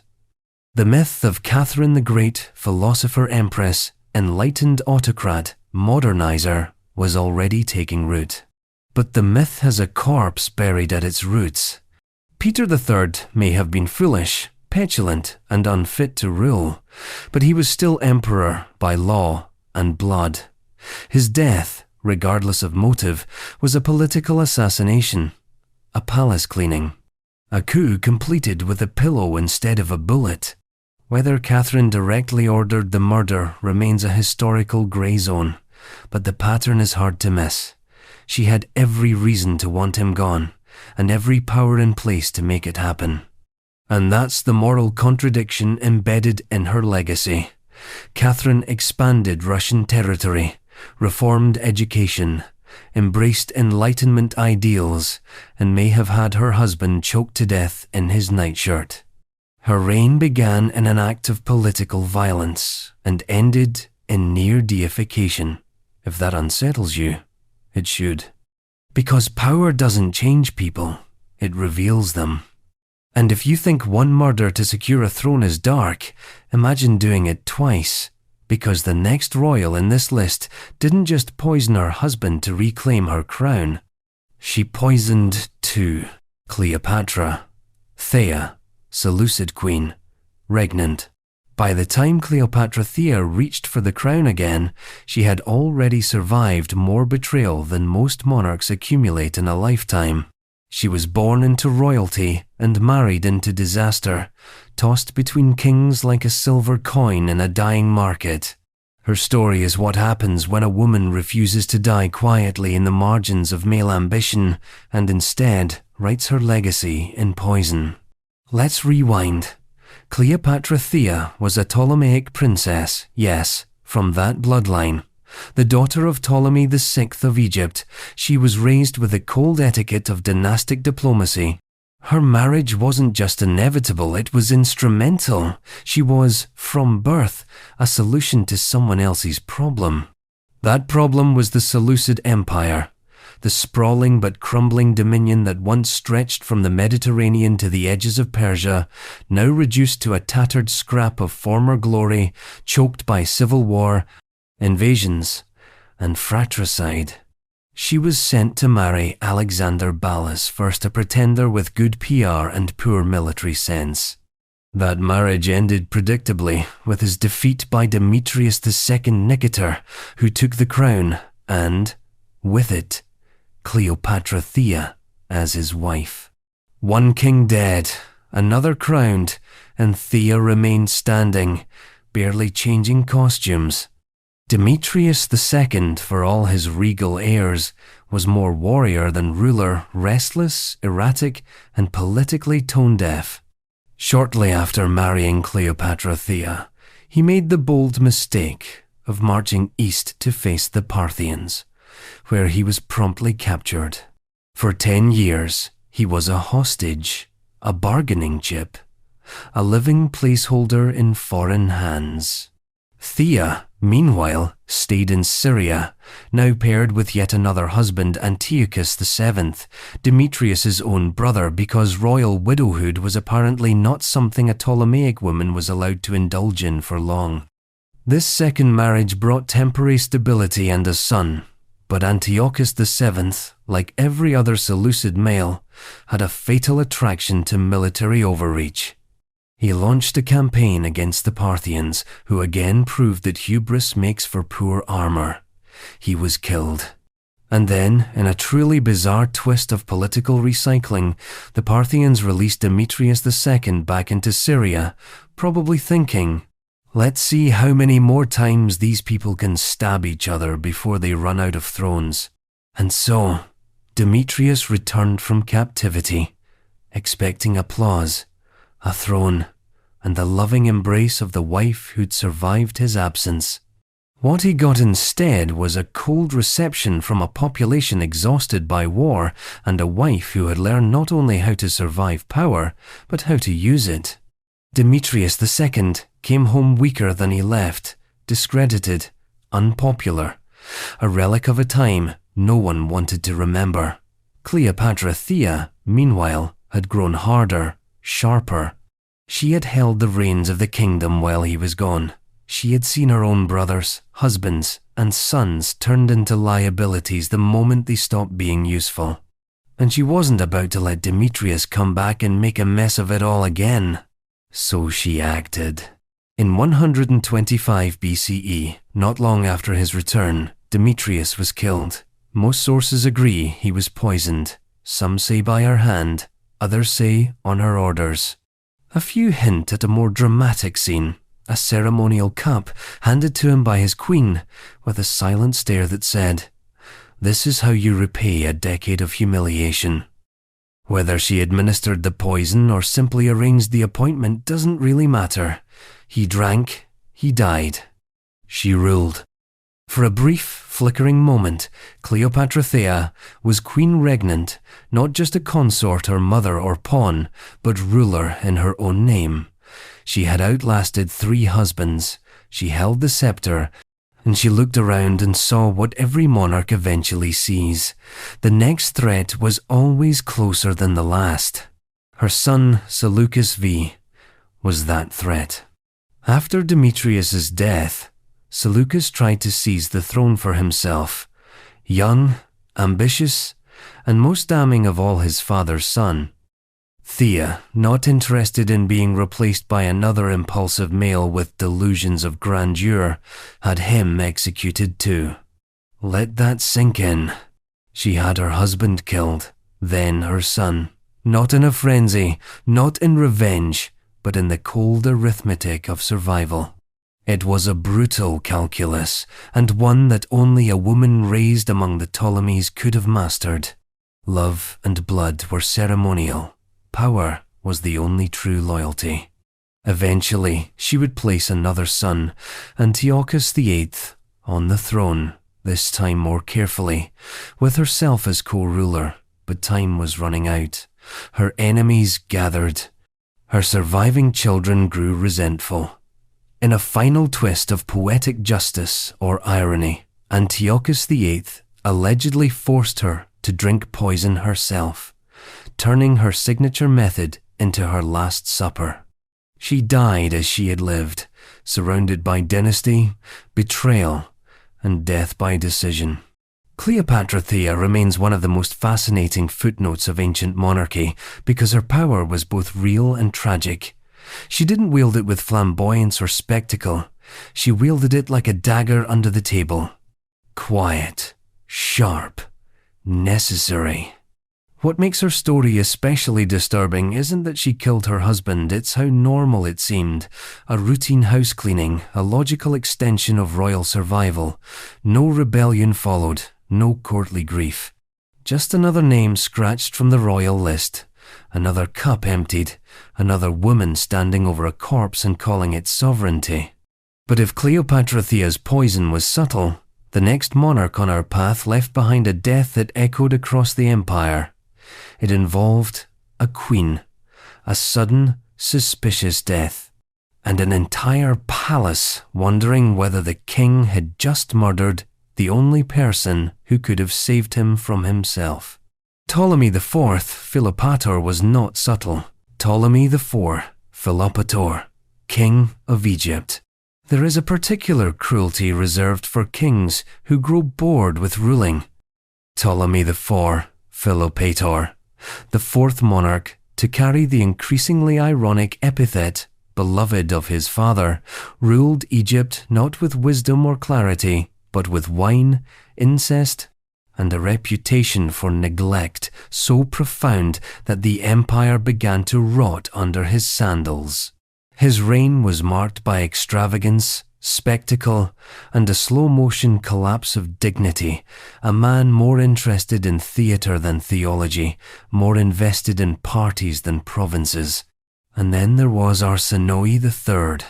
She was not just his queen, but also his sister, in the fine tradition of Ptolemaic royalty where marriage and bloodlines were not merely entangled, but indistinguishable. The Ptolemies had long institutionalized incest as dynastic strategy, keep the blood pure, the power consolidated, and the inheritance unambiguous. But Arsinoe wasn't just a decorative sibling wife, draped in pearls and paraded through temples. She was intelligent, educated, politically engaged, and, perhaps most dangerously, popular. When war came, she rose. The Fourth Syrian War, a sprawling clash between Egypt and the Seleucid Empire. They saw Ptolemy IV face off against Antiochus III, the latter a formidable military leader who had already begun reclaiming eastern territories with alarming efficiency. The war culminated in the Battle of Raphia in 217 BCE, one of the largest battles of the ancient world, with elephants, phalanxes, and thousands of soldiers smashing into each other under the suffocating Levantine Sunday. And while Ptolemy IV is credited with the victory, it was Arsinoe III who reportedly rallied the troops. According to ancient accounts, when morale faltered and desertion loomed, it was Arsinoe riding in a chariot, unarmed, unarmored, who delivered an impassioned speech to the Egyptian forces, promising rewards, reminding them of their homeland, and reinvigorating the will to fight. The soldiers cheered, They rallied, and they won. In the aftermath, she was hailed as a heroine. Statues were erected, prayers were offered. Her name whispered not just in temples, but in barracks. For a fleeting moment, Egypt had a queen who seemed to embody the forgotten spirit of its greatness. And then she disappeared. Not literally, but politically. Her influence was curbed, her presence diminished. She stopped appearing at major events.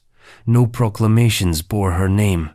Ptolemy IV, back in Alexandria, resumed his numbing orgy of hedonism, surrounding himself with sycophants, eunuchs, and favorites who saw Arsinoe as a problem. Because here's the dilemma of royal marriage. When your wife is your sister, and your sister is more competent than you, the palace begins to whisper. And Ptolemy IV hated whispers. He ruled by indifference, allowing a circle of powerful courtiers, chief among them the shadowy minister Sosibius, to operate in his name. Together, they built a palace within the palace, a realm of secrets, executions, and quiet rearrangements. Arsinoe, once the symbol of victory, was now a threat. Not because she had overstepped, but because she had succeeded. Too visibly, too well.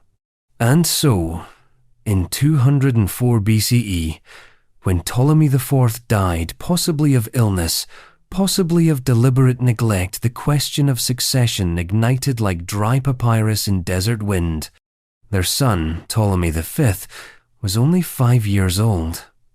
A child king, a prize.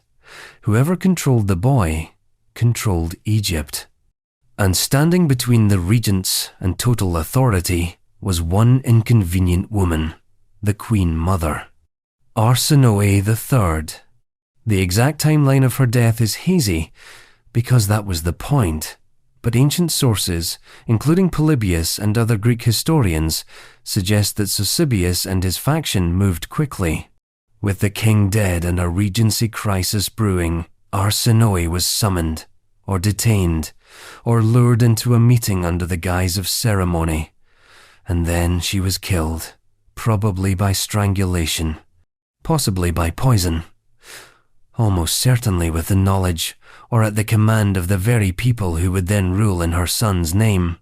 Ptolemy V was crowned under the shadow of his mother's murder. The ceremony was grand. The inscriptions were proud. The Rosetta Stone, in fact, would later record the coronation in 3 scripts, announcing the beginning of his reign with official joy, but nowhere on the stone is mention made of the woman who bore him. No mourning, no funeral, no public grief. Arsinoe's name was erased. The message was clear. The queen had served her purpose. She had given Egypt a son. She had helped win a war. And now she could be removed, like a completed ritual, like a finished painting hung too long in the Sunday. Her murder is not remembered as an act of savagery, but as a necessary footnote in the machinery of dynastic succession. That's what makes it so chilling. No frenzy, no rebellion. Just the slow tightening of a net, the locking of a door.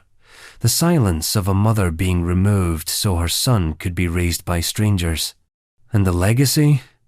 Arsinoe III became one of the last strong royal women in the Ptolemaic line before the dynasty plunged headfirst into dysfunction.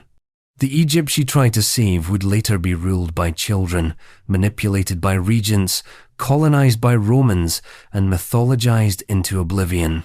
But her death, quiet, unmarked, necessary, became the template. Because what's more terrifying than a queen who can lead an army? A queen who no longer needs one. And from the opulent courts of Alexandria, we now return east, to Korea, to another queen who said the wrong thing, loved the wrong man, or simply stood in the wrong place. Her crown was temporary, her fate permanent. Because when Queen Yun displeased her king, she wasn't banished. She was given a cup and told to drink. Seongjong, of Joseon, Korea. There are queens who die for power, and queens who die for love, but Queen Yun of Joseon, sometimes simply called Deposed Queen Yun, died for the sin of no longer being convenient. Her story, like so many consort tragedies in imperial history, reads less like a fall from grace and more like a careful unmaking, one step at a time, with silk and protocol, with decrees and poison, with the same calm, dispassionate cruelty that courts perfect over generations of practice. To understand why she died, you have to understand the court that killed her. Korea's Joseon dynasty, a Confucian society built on hierarchy, scholarship, and ceremony, placed women precisely where they belonged, at the bottom of every political equation. Queens were revered symbols, but they were also lightning rods for accusation, slander, and strategic removal. The royal harem, with its concubines ranked and catalogued like collectibles, was less a household and more a battlefield, and the court, ever elegant, was a snake pit draped in silk. Queen Yun entered this pit in 1476 as the second wife of King Seongjong. His first queen had died childless, and the need for an heir was growing desperate. Yun, chosen from the high-ranking families of the Yangban elite, was young, intelligent, politically aware, and perhaps most importantly, fertile. She gave birth to a son. Not just any son, but a crown prince, the future King Yeonsan. It should have been enough to secure her position. But being queen wasn't just about giving birth, it was about survival. And Queen Yun, unlike the docile ideal envisioned by Confucian scribes, did not know how to keep her head bowed. She was jealous, openly, visibly, intolerant of the king's other women, his concubines, who wandered the palace like sanctioned threats in embroidered slippers. She argued with them, quarrelled with attendants. There were rumours that she struck a court lady across the face in a fit of rage. One version claims she scratched the king himself during a confrontation, an unthinkable breach of royal decorum. To be clear, these aren't the sins of a criminal. They are the sins of a woman who failed to stay quiet. The court pounced. Officials whispered of her volatility. Ministers drafted memorials denouncing her behaviour. Scholars wrung their hands about her lack of virtue. The Joseon court, built on the Confucian ideals of harmony and hierarchy, had no place for an empress who disrupted the order of things. And once she'd borne a son, her primary function, dynastic reproduction, was complete. She had become dangerous. In 1479, she was deposed, her title stripped, her court disbanded. She was exiled from the palace and officially erased from the lineage of queens. Her son, still crown prince, was taken from her and raised by another royal consort, one more pliable, more acceptable to the court's rigid sensibilities. But Yun lived. And that was the problem. She didn't vanish into history. She lingered. She breathed. She may have written letters. She may have whispered threats. The records, carefully written by court historians, don't specify, but they do tell us this.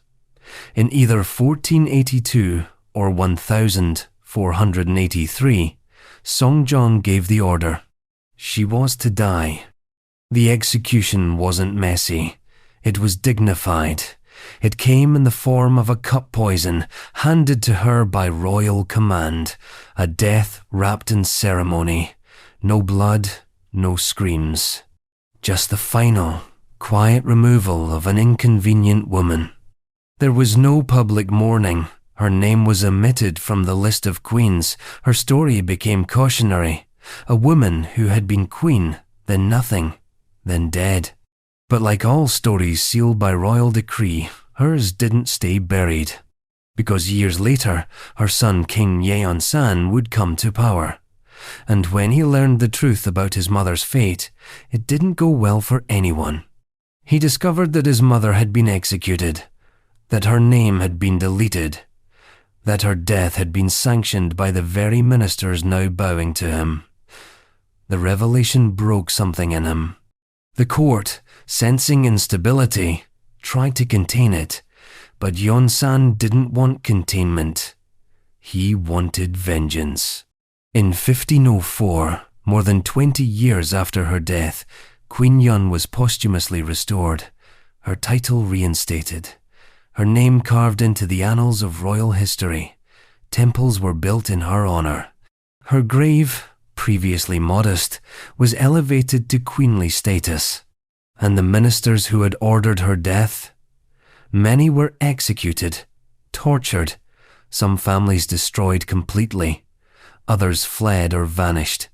It was not justice, it was madness disguised as grief. Xuanzong's reign would go down as one of the most tyrannical in Joseon history, but at the center of his unraveling was the specter of a mother he never knew, murdered by a court that had pretended she never existed. And that's what makes Queen Yun's story so haunting. Not that she died, but that she was erased, that her death was so bureaucratic, so officially neat. There's no grand trial, no fiery scandal. Just a woman told to drink, and the knowledge that in royal courts, silence is often not peace, it's paperwork. Her name became dangerous, her emotions unacceptable, her existence an error that had to be corrected with ceremony and poison, and yet she outlasted them, through rage, through memory. Through the madness of a son who couldn't bury what the court had tried so hard to hide. But not every royal wife waits to be poisoned. Some decide to act first. Some walk into their marriage with the dagger already sharpened. Because in the decaying palaces of the Hellenistic world, where crowns passed like currency and betrayal was a family pastime, one queen returned to power the only way she knew how. Cleopatra Thea had already killed a husband. The next one wouldn't even make it past her second coronation. Ivan IV, the Terrible of Russia. Ivan IV of Russia is often introduced to Western audiences with a nickname that's halfway to a horror movie title, The Terrible. But in Russian, Grozny doesn't mean morally awful, it means formidable, thunderous, awe-inspiring, and in that sense, the title fits. Ivan the Terrible was a man who believed power had to be loud. He didn't just rule Russia, he scorched it into submission. And in the process, he may have become the first Russian Tsar to treat his personal relationships the same way he treated his enemies. Disposable, expendable, and drenched in paranoia. His marriage to Maria Dolgorukaya, allegedly his third wife, is one of the most mysterious and most chilling footnotes in a reign already bursting with blood and fire. Historians still debate whether she existed at all. Contemporary records are suspiciously thin, court documents silent, and the official chronicle of Ivan's wives, the one scrubbed and polished for dynastic legitimacy, doesn't always agree she was even crowned. And yet, the legend persists. According to the later chronicles, Ivan married Maria sometime after the death of his second wife. The union was politically insignificant, quickly arranged, and ominously short-lived. She was young, noble-born, possibly linked to the powerful Dolgorukov family, a clan that would later rise to prominence in the Russian court centuries after Ivan's reign. But within months, weeks, in some versions she was dead. The reason? Alleged infidelity. The story goes like this. Ivan, already notorious for his temper and suspicion, received reports that his new bride had been unfaithful. The details vary. Some say a servant betrayed her, others claim a letter was intercepted. Whatever the case, Ivan didn't hesitate. He didn't question. He didn't put her on trial. He ordered her drowned. Not banished. Not divorced. Drowned. In secret. With no ceremony. No burial. No name added to the gilded list of Romanov ancestors. It's the method that sticks. Drowning. In Ivan's Russia was an execution that existed somewhere between punishment and erasure. A symbolic cleansing. A way to kill without spectacle. Bodies disappeared. Records blurred.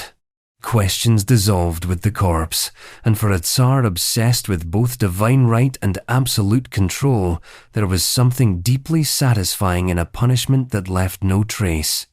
Now, one could argue this story is apocryphal, that it was invented by Ivan's enemies.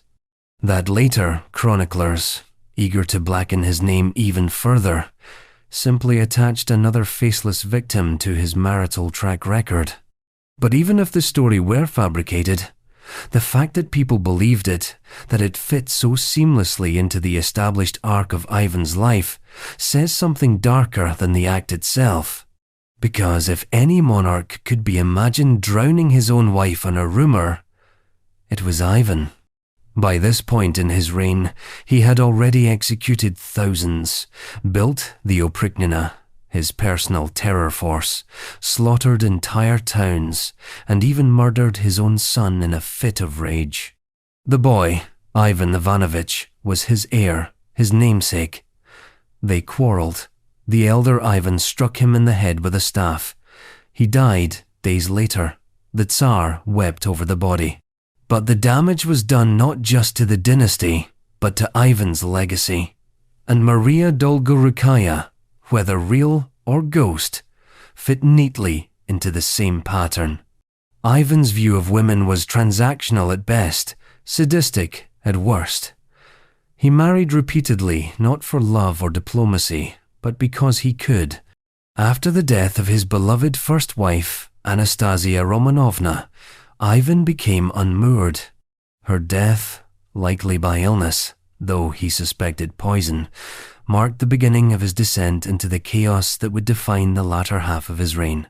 She was the only one he seems to have truly mourned. Every wife after her, allegedly up to 8 in total, was either politically expendable, ceremonially erased, or functionally imprisoned. Some were sent to convents, others quietly vanished. A few simply died under suspicious circumstances. In one particularly grotesque pattern, Ivan had a habit of testing potential brides for fertility before marrying them, a practice that was as invasive as it was arbitrary. Women were plucked from noble families, examined, sequestered, and discarded like livestock. Maria Dolgorukaya, assuming she existed, didn't last long enough to even be discarded. She was simply removed. And whether her crime was real, imagined, or convenient, it doesn't matter. In Ivan's court, guilt was whatever he said it was. There were no juries, no appeals, only obedience or death.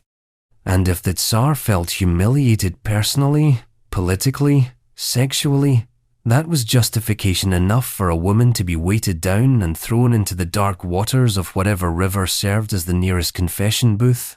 What's especially chilling is how little this story disturbed the mythology of Ivan's greatness. Later, Russian monarchs still looked to him as a figure of authority.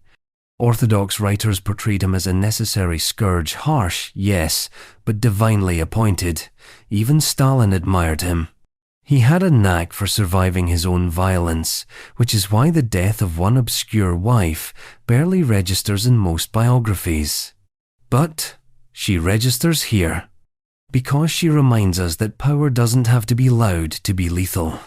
That royal murder isn't always a war, or a coup, or a scandal with names and speeches. Sometimes it's just a whisper, a rumour, a man with a crown deciding he doesn't like the look in your eye. Maria Dolgorukaya's legacy isn't her story, it's her absence, her fading, her muteness in the annals of history. And that absence is louder than any accusation. But if Ivan's rage was impulsive, the next on our list handled his wife's execution with eerie logic. Poison, whispers, and the very same method later rumoured in Ivan's tale, but this time weaponized by a woman. A queen who didn't wait to be murdered. She struck first. Her name was Laodice, and her story begins with a chalice. Laodice I Seleucid, queen. By the time Laodice I decided her husband needed to die, the Seleucid Empire was already drowning in its favorite pastime, dynastic suicide. In the war-torn leftovers of Alexander the Great's eastern conquests, no kingdom was better at turning family dinners into funerals than the Seleucids. Loyalty was transactional, marriages were strategic traps, and Laodice, sharp-eyed and unbending, played the game better than most, until her husband decided to exchange her for a younger, shinier model. Antiochus II Theos was not exactly a visionary. His epithet, Theos, or God, was less a reflection of divine achievement and more the result of flattering coins and paid priests. He inherited the Seleucid Empire in 261 BCE and immediately became entangled in the Second Syrian War against the Ptolemaic Kingdom of Egypt. But Antiochus's real war, the one that would cost him his life, was waged in his own bedchamber. Laodice was his first wife, politically placed, well-bred, and likely from a noble family in Asia Minor. She bore him children, served as queen, and represented stability in a court that had none. She knew how to navigate the mosaic of satraps, generals, and scheming eunuchs that made up the Seleucid ruling elite. She wasn't a woman who cried when her husband came home late. She was a woman who noticed who he brought home and calculated the bloodlines. But diplomacy had other plans. In 252 BCE, a fragile peace was brokered between the Seleucids and their eternal rivals, the Ptolemies of Egypt. And, as always, the peace came in the form of a woman, Berenice Syra, daughter of Ptolemy II. The price of the treaty, Antiochus had to marry her. Not as a concubine, not as a secondary wife, but instead of Laodice. So he divorced Laodice, publicly, officially, cast her aside like old papyrus, sent her away with her sons, one of whom, crucially, was Seleucus, the future claimant to the throne. Then he married Berenice and, for a brief time, played the role of dutiful husband to the Egyptian princess while Laodice smouldered in the background, stripped of title but not influence. That's where he made his mistake. Because if Antiochus had left her in obscurity, perhaps she would have faded. But no. After a few years of phony domestic peace with Berenice, he changed his mind. Maybe he missed Laodice. Maybe the Egyptian court grew tiresome. Maybe Berenice wasn't producing heirs fast enough. Whatever the reason, Antiochus returned to his first wife. And shortly afterward, he died. Poisoned, according to nearly every ancient account. Some claim he drank wine and collapsed. Others say he died in his sleep. The methods vary. The suspect does not. Laodice, spurned, restored, and still burning with quiet fury, allegedly gave him a farewell cup laced with death. Not in anger, not in spectacle, but in the calm, rational manner of a woman who had already rehearsed every step of her revenge years in advance. And she didn't stop there. With Antiochus dead, Laodice moved fast. She declared her son, Seleucus II Callinicus, the rightful heir. She reasserted herself as queen mother, and then she turned her sights on Berenice, the Ptolemaic wife, and her infant son, the only viable threat to her own children's succession. Berenice fled to Daphne, near Antioch, with her son, seeking protection. She begged the court to recognize her child as the rightful king. She wrote to her father in Egypt, pleading for military support. But Laodice, again, was quicker. She sent agents, assassins, men loyal not to the empire, but to her. They found Berenice and murdered both her and her child quietly, efficiently, like a bureaucratic correction. it didn't go unnoticed. Back in Egypt, Berenice's brother Ptolemy III wasn't interested in diplomatic resolution. He launched an invasion so brutal it carved through Seleucid territory like a blade through silk. Temples were looted. Cities fell. Thousands died. It was one of the most catastrophic defeats the Seleucid Empire ever suffered. And it began with one woman's revenge killing. But even as her kingdom burned, Laodice held her ground.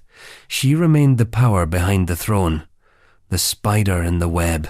Her son ruled. Her rivals were dead. The narrative was reset.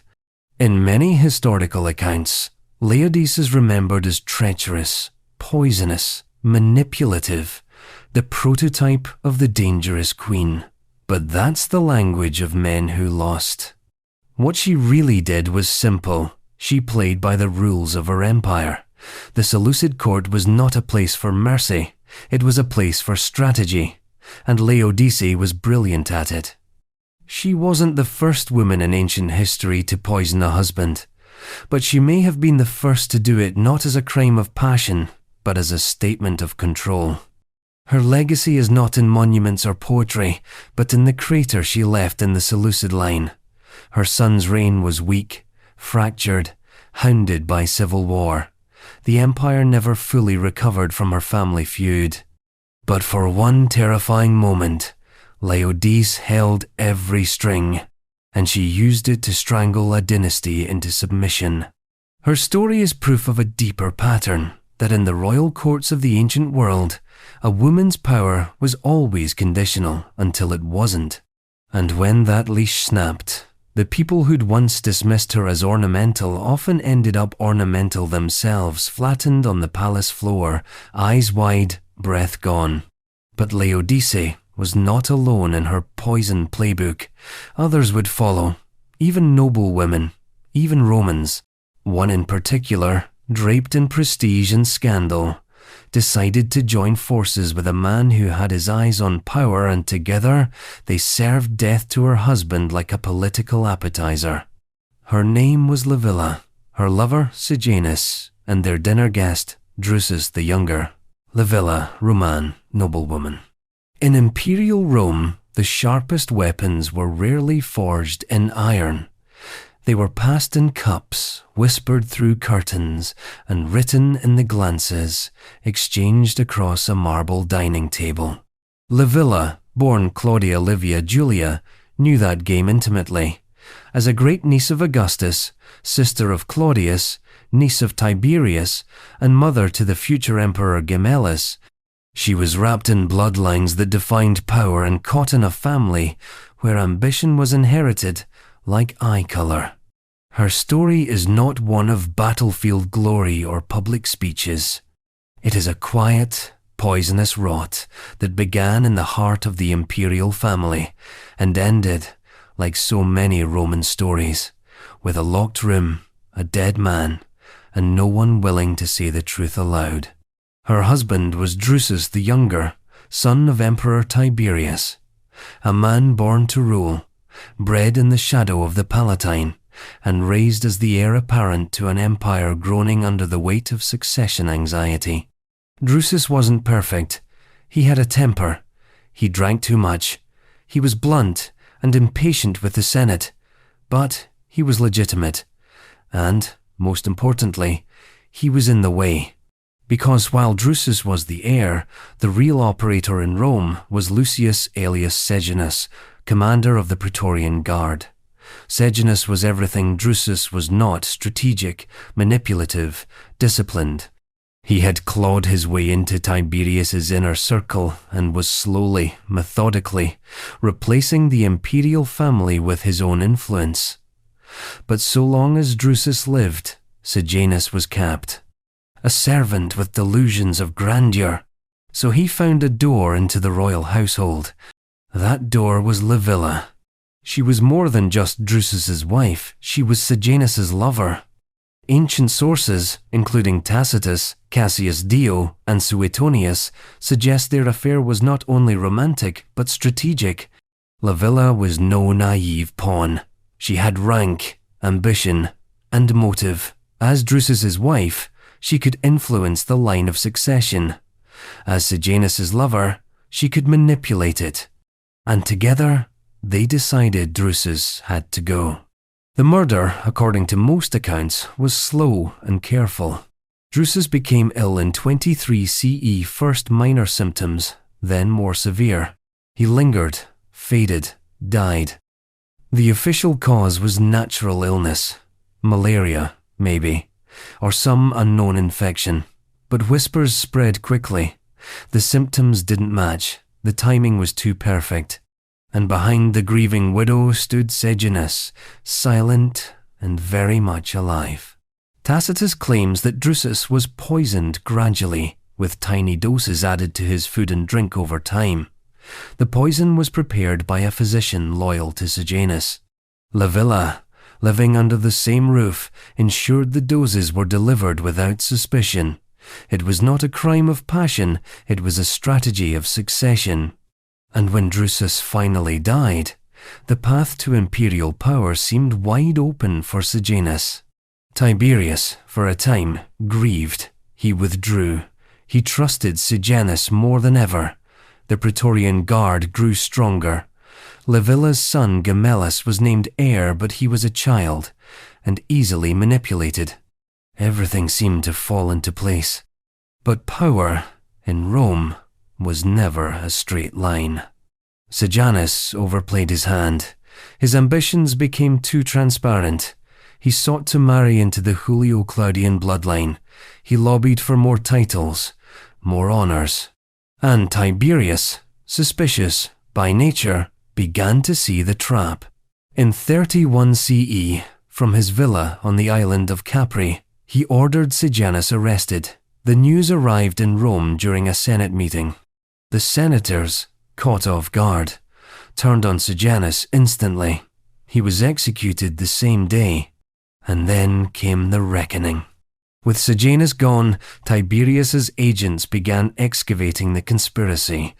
Letters were found, testimonies extracted, names whispered. And Livilla, once the golden daughter of the imperial line, sister of the emperor, to be lover of the dead commander, was named as an accomplice in her husband's murder. The sources diverge on what happened next. Some say she was executed by the emperor's order. Others claim she was left to her mother, Antonia Minor, who reportedly locked her in a room and starved her to death. That version, haunting, intimate, and tragic, feels particularly Roman. A death arranged within the family, as though public justice would only cheapen the shame. Livilla's name was struck from official records, statues were pulled down, her memory condemned.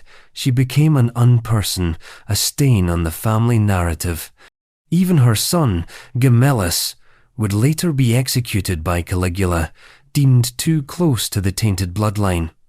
The line she tried to manipulate consumed her in the end. What makes Livilla's story especially disturbing isn't just the murder itself, it's how plausible it all was. The poison, the affair, the slow unraveling of one of Rome's most promising heirs, not by a rival general or foreign assassin, but by the woman sleeping next to him. It fits too well. It's too quiet, too believable. That's what makes it unsettling. And if the story is false, it only proves how much Rome expected it to be true. Because in an empire where wives were often chosen for their bloodline and discarded for their ambition, Livilla's crime was simply this: she played the game too well. For a time, until the man she helped elevate crumbled and the empire remembered she'd never been one of the boys. But while Livilla weaponized poison through love, the next royal marriage on our list was destroyed not by romance, but by exile, shame, and starvation. A story where punishment was served cold, and love, if it ever existed, was long gone. Tiberius, Julia. One final meal, and then none ever again. Tiberius, Roman Emperor. The story of Julia the Elder is not a love story. It's not even really a political story. It's an autopsy of reputation, a lesson in how women could be weaponized by legacy, then obliterated by the men they embarrassed. Julia, daughter of Augustus and wife of Tiberius, began her life at the summit of Roman nobility. She ended it in exile, starving in a barren corner of imperial desolation. Her real crime? Being inconvenient in public. Let's set the stage. Rome, under Augustus, was going through a very specific identity crisis. Having murdered the Republic and renamed it Peace, Augustus knew that the appearance of moral purity was just as important as control over the Senate and legions. His rule was wrapped in a tight toga of tradition: Roman virtue, family values, public discipline. Adultery was now a state offense. Sexual decorum was no longer just a private concern, it was policy. And then came Julia. Augustus's only biological child, Julia was a tool in her father's dynastic engineering from the moment she could speak Latin. She was married off first to her cousin, then to Agrippa, Augustus's right-hand general and trusted friend. With Agrippa, Julia had 5 children, 2 of whom were groomed as heirs to the imperial throne. She was doing everything expected of her, producing sons, binding alliances, playing the public role of matronly elegance. And then Agrippa died. Conveniently. Julia was quickly married off again, this time to Tiberius, Augustus's stepson, a man as stiff and humorless as she was witty and magnetic. The pairing was awkward from the beginning. She mocked him. He ignored her. They were, by every account, deeply incompatible. Tiberius resented her social grace. She chafed at his coldness. Their union produced one son who died young and 0 affection. Tiberius eventually left her and fled to Rhodes, claiming he needed peace and study. What he needed was distance from Julia, from court, and from the suffocating expectations of being heir apparent to a man who considered himself the living embodiment of Rome. Back in Rome, Julia did what many women do when locked in a life they didn't choose. She misbehaved. She began to circulate among the elite social circles. There were parties. There were whispered affairs. There were, according to Augustus, lapses of conduct. The stories ballooned. Secret trysts in the forum, orgies disguised as salons, late-night visits from senators, writers, philosophers. Some accounts say she mocked Augustus's moral reforms by breaking every one of them. Others insist she was more subtle, playful, not scandalous. But in a state where law and reputation had become the same thing, perception was lethal. In 2 BCE, Augustus finally snapped. He publicly charged Julia with adultery and treason. Yes, treason for a woman who held no office, commanded no army, and wielded power only through birth and marriage. He exiled her to the island of Pandateria, a wind-blown rock off the coast of Italy, where she was confined under armed watch. She was not permitted to drink wine. She was allowed no male visitors. She was, effectively, erased. At first, there was hope for her return. Appeals were made. Some senators argued for leniency. Even Augustus seemed to waver in later years, lifting some restrictions and allowing her transfer to the mainland. But she remained in exile, out of sight, out of Rome, and most crucially, out of the succession plans. Her sons, once heirs, began to mysteriously die. One by exile, another, under suspicious circumstances, and eventually the line narrowed to a single man, Tiberius. When Augustus died in 14 CE, Tiberius became emperor. By then, Julia had spent more than a decade in exile, her health failing, her legacy obliterated. And rather than pardon her, Tiberius tightened the noose. He cut her rations, refused to allow her to leave her place of confinement, made her status clear. She was not an imperial widow. She was a state embarrassment. She died that same year. Starved, according to some sources. Allowed to waste away, say others. Suetonius and Tacitus both imply the cause was deliberate neglect. Officially, no one killed her. But in Rome, dying of starvation under house arrest was not nature's work, it was policy. No funeral, no state honors, no public mourning. Julia, once the jewel of the Julian line, was buried quietly, her name spoken only in cautionary tones. The woman who had been married to a general, mother to emperors, and daughter to a god, was now a whisper. Her crime was never formally proven. Her guilt was presumed. It's easy to write her off as a scandalous figure, a Roman Marie Antoinette, giggling through the collapse of patriarchal expectation. But Julia wasn't frivolous. She was political, intelligent, and born into a system that demanded she be perfect without giving her any control. And when she failed to wear the mask, when she expressed frustration, desire, or simply fatigue, she became expendable. Tiberius's decision not to pardon her was not just political revenge, it was personal. She had mocked him, she had survived him, and in his moment of triumph, she was still there. A reminder that his crown sat atop a pile of corpses, not just enemies, but family. Her starvation wasn't loud. There was no dagger, no poison, no dramatic confrontation. Just silence, bureaucratic starvation.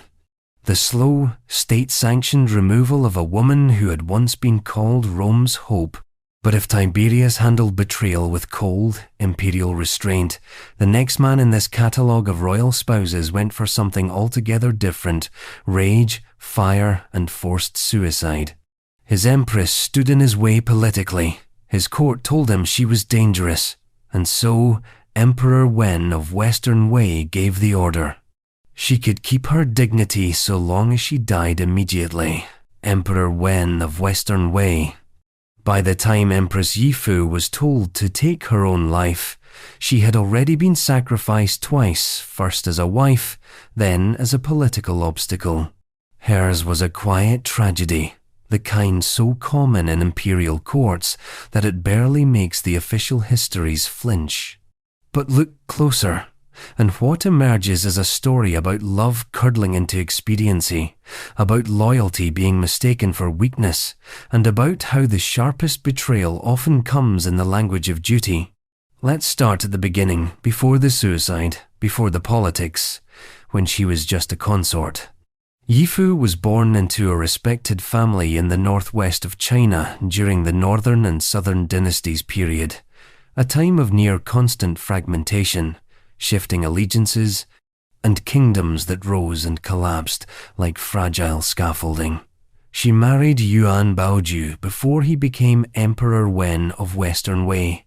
Unlike many imperial marriages, theirs appears to have been marked by real affection. Some chroniclers even suggest it was a love match, rare, almost scandalously so, in a world where wives were often political chits, treated like military favors.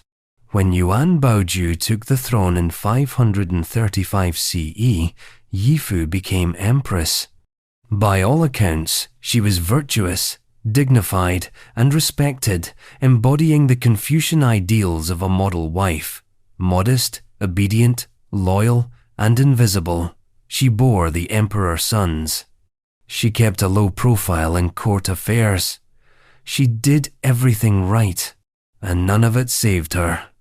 Western Wei, like most dynasties of the era, was perpetually at war. Alliances were fickle. Kings and generals were forced to play chess with their own bloodlines. And Emperor Wen, once a husband with personal preferences, was now a monarch with geopolitical obligations. In 538 CE, an alliance was proposed between Western Wei and the powerful Rouran Khaganate to the north. The Roran were nomadic, militarized, and volatile. But they were also useful. A marriage alliance, they suggested, would help solidify peace. The only catch? The bride had to be an empress. And Emperor Wen already had one. This is where the language of imperial duty becomes particularly cruel. Empress Yifu wasn't accused of any crime. She wasn't scandalous, nor incompetent. Her only flaw was being in the way. So she was quietly deposed, stripped of her title, removed from the palace, and sent to live in a Buddhist nunnery. The emperor, we are told, wept. He reassured her that the decision was political, not personal. That he still loved her. That this was only temporary. He then married the Ruran princess. Yifu, now cloistered in exile, reportedly continued to act with grace and restraint. She shaved her head, donned the robes of a nun, and never publicly expressed bitterness. But her presence was still a problem. Court politics is allergic to ambiguity. A deposed empress who had once been beloved, and who still had the emperor's affection, represented a threat. Not to the emperor, perhaps, but to the balance of court factions, to the new empress's family, and to the narrative being carefully spun around the throne. In 540 CE, rumors of political instability began to surface. Some claimed that Empress Yifu might return to power. Others suspected she maintained secret contact with palace officials. Whether any of this was true is irrelevant. The court believed it, or claimed to, and that was enough. So the emperor made his second sacrifice. He ordered her death. It wasn't an execution. That would have been too crude, too scandalous. Instead, he sent her a silken cord and a polite command, "Take your own life for the good of the realm."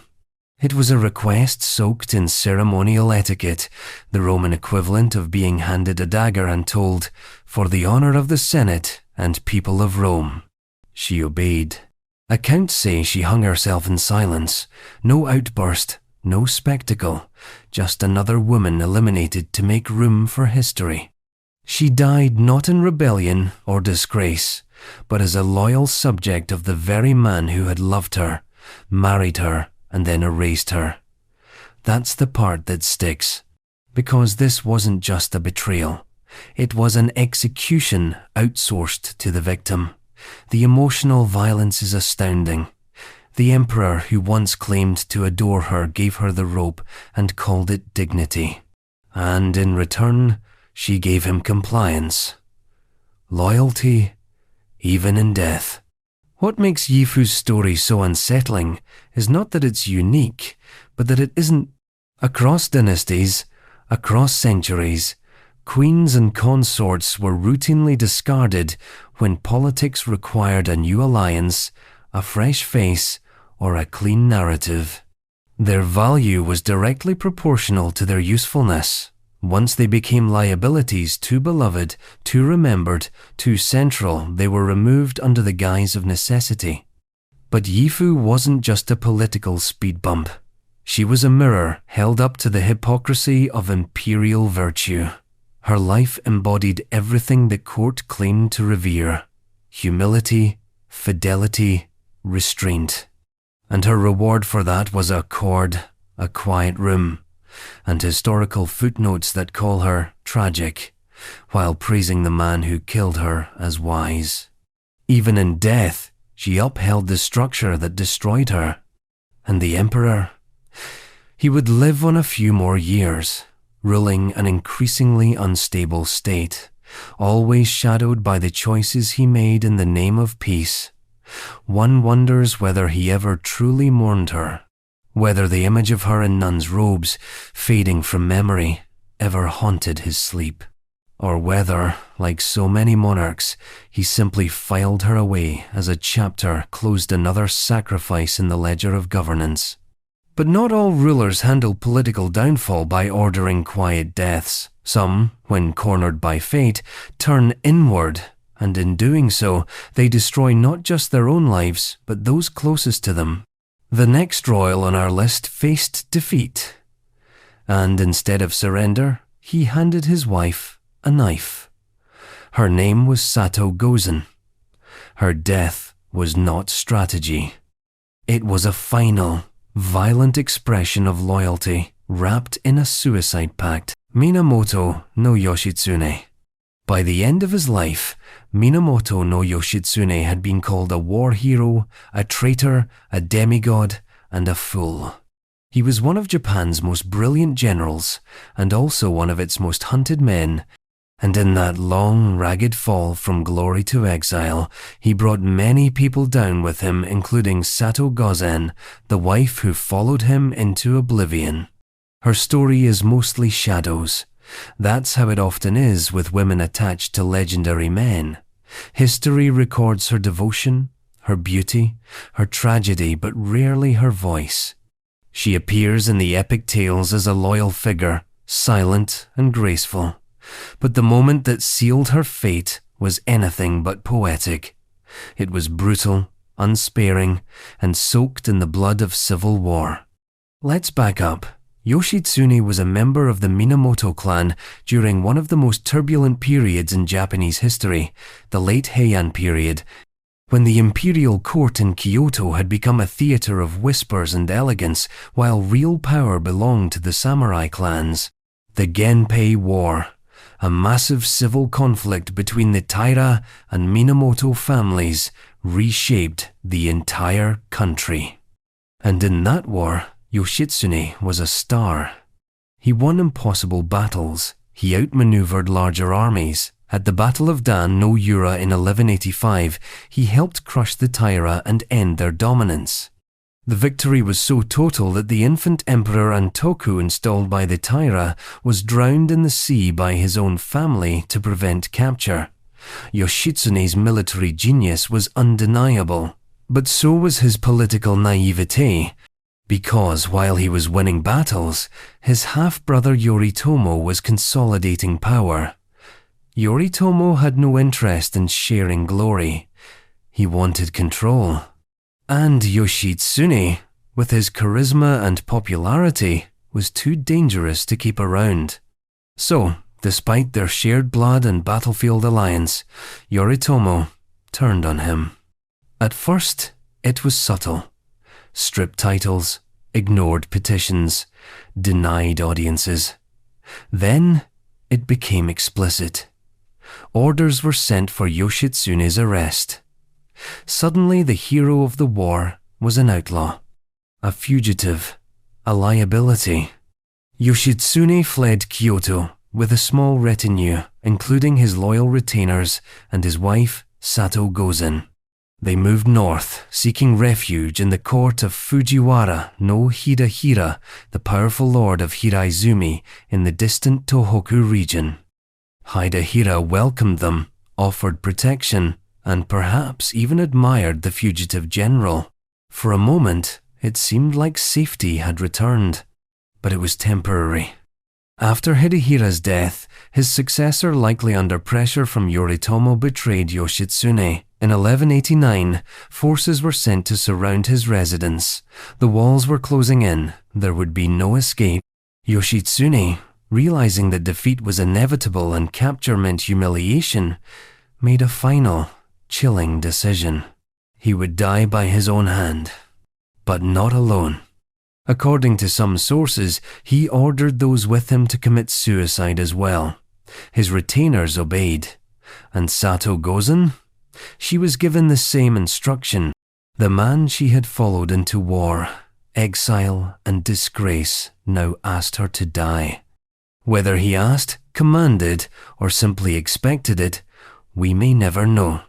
The line between choice and obedience in samurai code is as thin as a katana's edge. What we do know is this: she died, by her own hand, or by another's. The methods are disputed. Some accounts say she was pregnant and refused to kill herself, and that she survived. Others claim she died with her child still in her womb. Still others romanticize the moment, saying she begged to die alongside her husband to preserve their shared honor. What's clear is that she didn't survive long enough to tell her side of the story.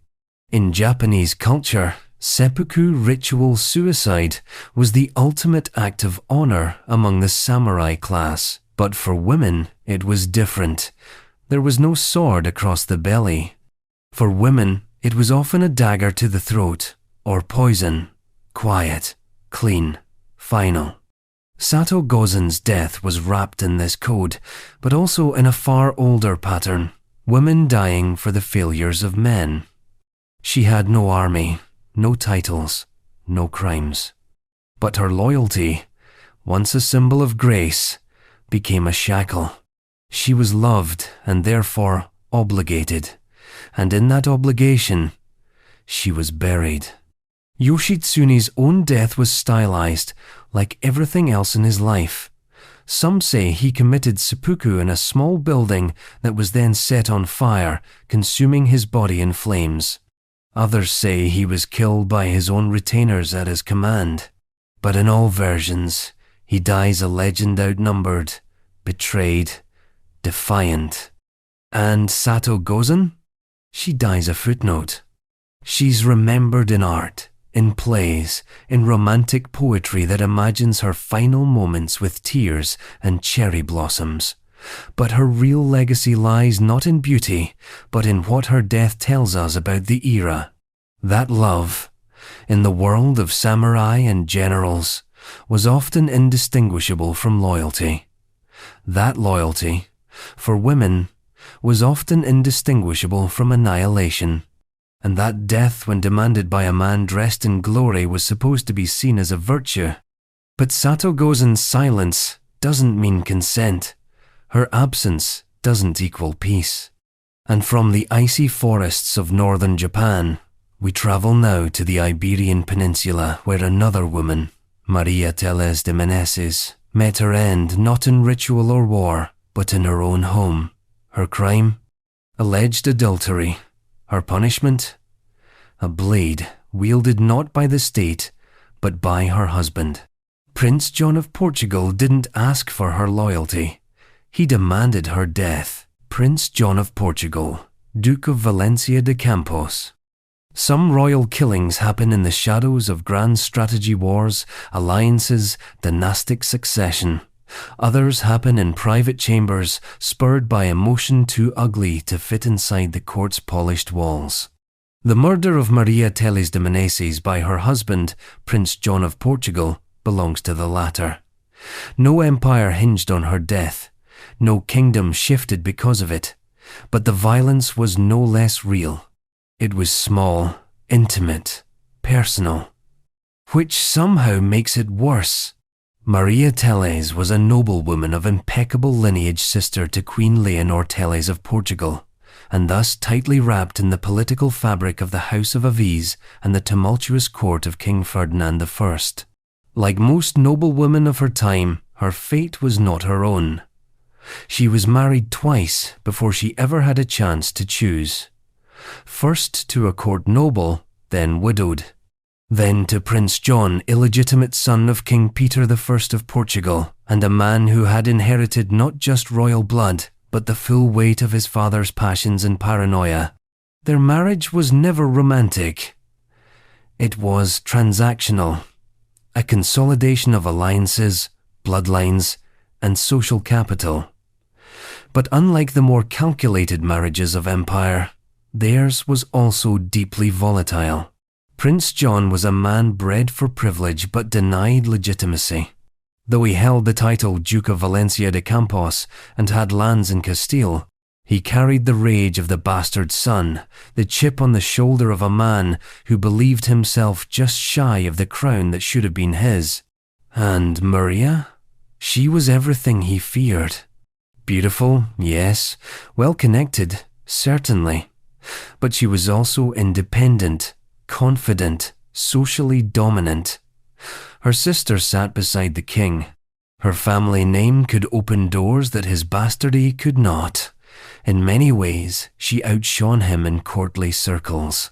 and for a man who needed power like breath, that was intolerable. It began, as these things always do, with a whisper. Rumors spread that Maria was unfaithful, that she had lovers, that she had humiliated her husband in front of courtiers. There was no proof, because proof wasn't the point. In the feudal world of 14th century Portugal, a man's honor was a fragile, performative thing, especially if that man was already insecure about his bloodline. All it took was gossip, a look, a pause in conversation when he entered the room. The mere idea that his wife might be sleeping with another man was enough to justify anything. And so he killed her. Not through exile, not by divorce. He killed her with his own hands. In 1379, Maria Teles was murdered, stabbed, according to some accounts, strangled, according to others. What's consistent in all versions is that the murder was personal. No hired assassins, no official execution. It was a domestic act of male violence, wrapped in noble titles and cloaked by impunity. He was never punished. Of course not. He was a prince, and more importantly, a man. In the warped logic of medieval aristocracy, a nobleman defending his honor through murder wasn't a criminal, he was just tragic. The death was labeled unfortunate, regrettable, but understandable. There was no trial, no formal investigation. Her sister, the Queen, made no move to hold him accountable. And so Maria vanished, her name entering the record as just another noblewoman whose story ended at the tip of a husband's rage. But what's particularly chilling is what happened next. Prince John went on to remarry, not once, but twice. He continued to live among the elite, attend court, command soldiers. In death, he was buried with honors. His sin was swallowed by his rank, his reputation mended by time and revision. Historians continued to refer to him as a man of military skill, a son of royal potential, a duke of notable lineage. Maria, by contrast, was reduced to her ending. She exists in the archives as the wife he killed. Her other achievements, her intelligence, her social skill, her political connections are secondary. Because, as history has often shown, a woman's life is often defined not by what she did, but how she died. And who killed her? Was she truly unfaithful? No evidence survives. Did she speak too freely? Perhaps. Was she feared by a husband desperate to control the narrative of his own masculinity? Almost certainly. What we know for sure is that she died because he could kill her, because the court allowed it, because her value as a living woman was less than her threat as a rumored one. Maria's murder was not a scandal. It was a moment, brief, tragic, and mostly forgotten. But let's not pretend it was unique. In medieval courts, the line between honor and cruelty was thinner than the blades that enforced it. And Maria, like so many women in power-adjacent positions, lived at the mercy of her husband's ego. And now, from the stone halls of Portugal, we return east this time to a collapsing dynasty in its final hours. The Chongzhen Emperor of the Ming dynasty would go down in history not for what he conquered, but for what he could not save. As rebels breached the gates of Beijing, the emperor made a decision both desperate and devastating. He couldn't protect his empire, so he ended his wife. Chongzhen Emperor, Ming Dynasty, China. By the time the Chongzhen Emperor tied the silk cord around his empress's neck, he had already lost everything but the illusion of control. The Ming Dynasty, once the world's largest, richest, and most bureaucratically intricate empire, was crumbling around him. Starving peasants roamed the countryside. Eunuchs whispered betrayal in every shadowed corridor. The court was hollowed out by corruption and fear.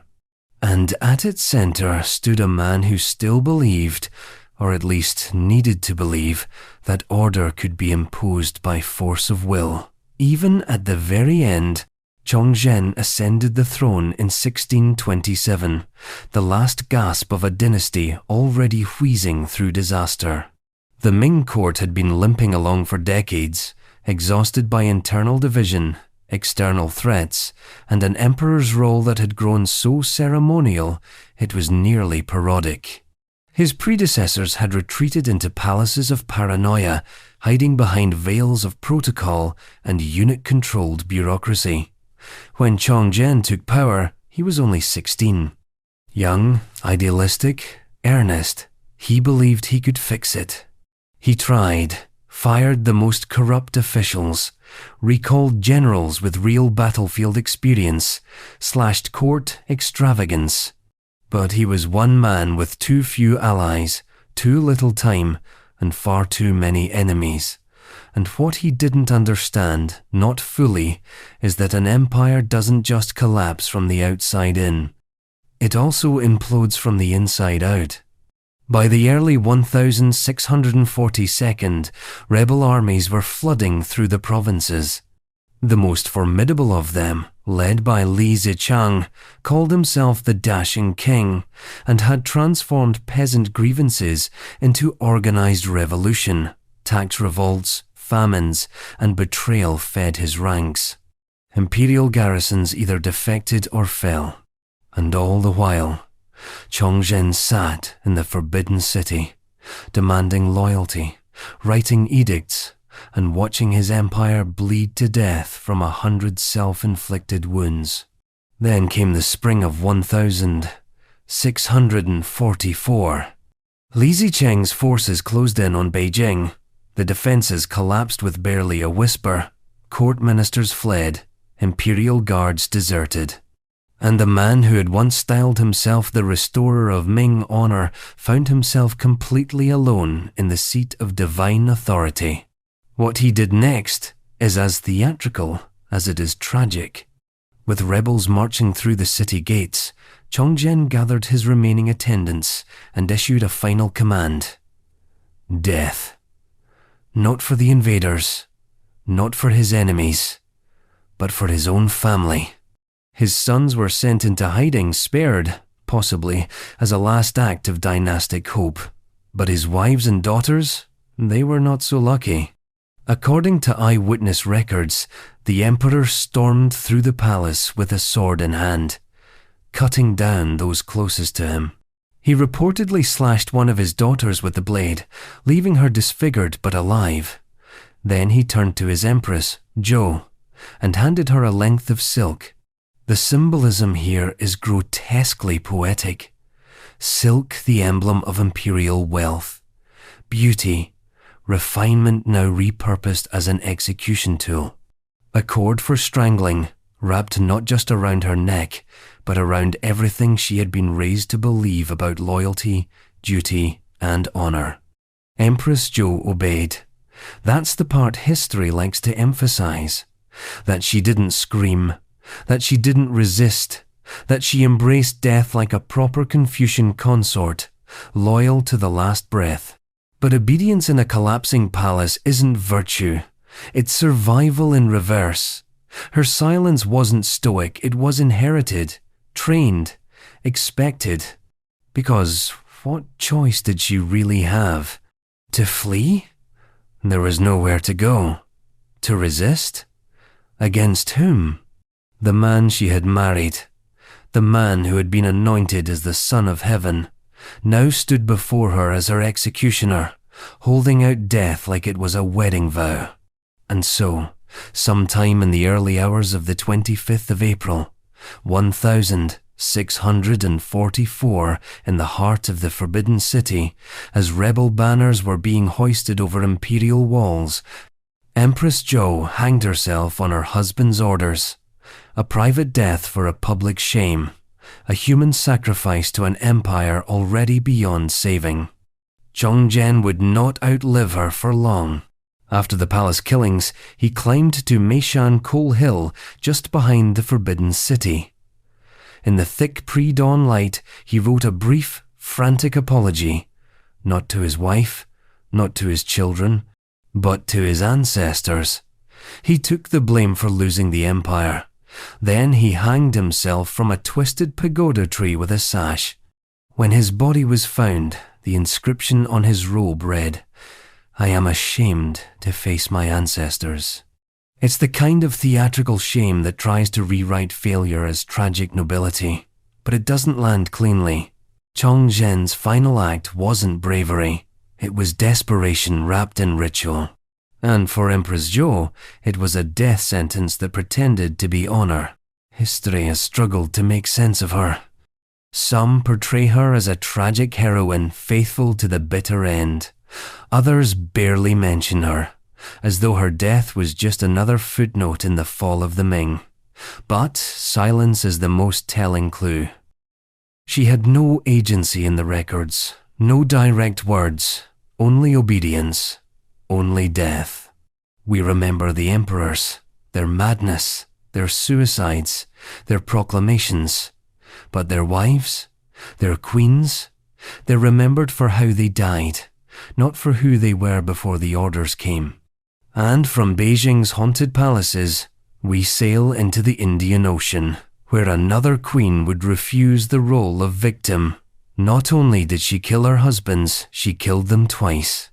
Her name was Khadija of the Maldives, and unlike most royal women on this list, she didn't wait to be erased. She assassinated her way back to power. Khadija of the Maldives. In the long, male-dominated roll call of monarchs who eliminated their spouses to preserve power, secure dynasties, or simply remove inconvenient bedmates, Khadija of the Maldives is the rare inversion, a queen who murdered her kings, not once, but twice. No rumors, no veiled accusations, no poetic ambiguity about silk cords or poisoned wine. Just calculated, unmistakable, unapologetic power moves. Her story, compressed into the shadows of medieval Islamic chronicles and later echoed in oral traditions, is more infamous than famous. But it deserves center stage because Khadija didn't just survive the palace. She stormed back into it. She didn't mourn her husbands. She removed them like sandflies. And in doing so, she did something that royal women throughout history were rarely permitted to do. She rewrote her own reign, with blood, if necessary. Let's begin where most of her enemies wished her story had ended, in deposition. Khadija was born into the royal dynasty of the Maldives sometime in the 14th century. Her father was Sultan Omar I, and her family belonged to the Thiamuj dynasty, which ruled the island chain during a time of cultural syncretism, Islamic expansion, and regional instability. When she ascended to the throne, she ruled not as a regent, not as a consort, but as Sultana Regnant, the sovereign monarch of the Maldives. This was not ceremonial. She was queen in name, title, and authority. And the male courtiers didn't like it. It didn't take long for Khadija's rule to be challenged. Under the pretense of safeguarding the kingdom, a male noble named Muhammad al-Jamil, or possibly her own vizier, depending on the source, offered her marriage. He framed it as a gesture of support, protection, perhaps even love. She accepted, and soon after, she was overthrown. Stripped of power, pushed from the throne, replaced by her own husband. It should have ended there. That's the usual script. Queen marries, queen vanishes, king rules. End of episode. But Khadija, as it turns out, didn't read that script. And she wasn't particularly interested in being an ornamental dowager in waiting. Instead, she plotted. Quietly, systematically, with the icy patience of someone who knew how quickly love could become leverage. She lured Muhammad into a false sense of security, waited until his grip on power was comfortable, until his palace guard had grown lax, until his enemies, who were, conveniently, also hers, had drifted into complacency. And then she assassinated him. killed him with her own agents, according to some accounts, with her own hands, in others. Either way, when it was done, she took back the throne. The chronicles refer to this as a restoration, but it wasn't some somber ceremonial moment. It was a coup, a royal checkmate in a game where women weren't supposed to play, and for a time, she ruled again. Not as a placeholder, not as a grieving widow, but as queen. Until it happened again. Yes, again. She remarried. The name of the second husband varies depending on the version of the chronicles, but what remains consistent is the pattern. Another alliance, another betrayal, another throne stolen out from under her. This time, there was even more pressure. She was older, her claim less secure, and now she was a woman who'd already overthrown one man. That kind of track record doesn't go unnoticed. The second husband deposed her and took power, perhaps thinking history wouldn't repeat itself, or perhaps believing that this time he'd be smarter. He wasn't. Khadijah struck again. Another assassination. Another reclamation. The palace doors flung open for the second time, not for a triumphant general or righteous heir, but for a woman the court could no longer afford to underestimate. Twice unseated, twice victorious, a queen who refused to stay buried in ceremonial exile. And what did she do after all that? She ruled. Not in vengeance, not in chaos, but in governance. Her reign, though blood-soaked in origin, was marked by relative stability, cultural continuity, and imperial legitimacy. Her name appears in royal documents. Coins were minted in her honor. She conducted foreign diplomacy. In other words, she didn't just win power, she held it. There are no portraits of Khadijah, no love letters, no royal diaries, no preserved garments in museums. But her legacy survives in the blunt clarity of her decisions. She removed 2 kings, and the dynasty kept breathing. She made murder look like statecraft. And yet she has been almost completely erased from popular histories. Why?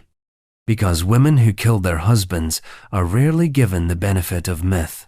Men who do the same are described as tragic, tormented, or politically cornered.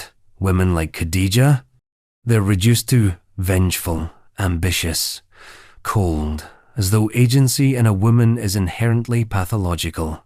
But Khadijah wasn't pathological. She was precise. In a political culture that thrived on coups, she simply executed 2 of her own and survived to rule both times. Her motives remain partly obscured by time, but if there's one lesson in her bloody path back to the throne, it's this. If you're going to wear the crown, you better be prepared to kill for it. And if you're going to marry the queen, you should probably sleep with one eye open. Now, let's slide into legend. Not the chronicles of courts or the records of sultans, but the whispered, half-mythic world of medieval Korea, where a woman named Consort Kang met a death so horrifying, so soaked in suspicion and symbolic violence, it still echoes centuries later. Her husband, King Kung-ye, her crime, alleged infidelity. Her execution, one of the most brutal on record. Consort Kang, wife of Kung-ye. By the end of his reign, Kung-ye had turned into the kind of king that ghosts warn each other about.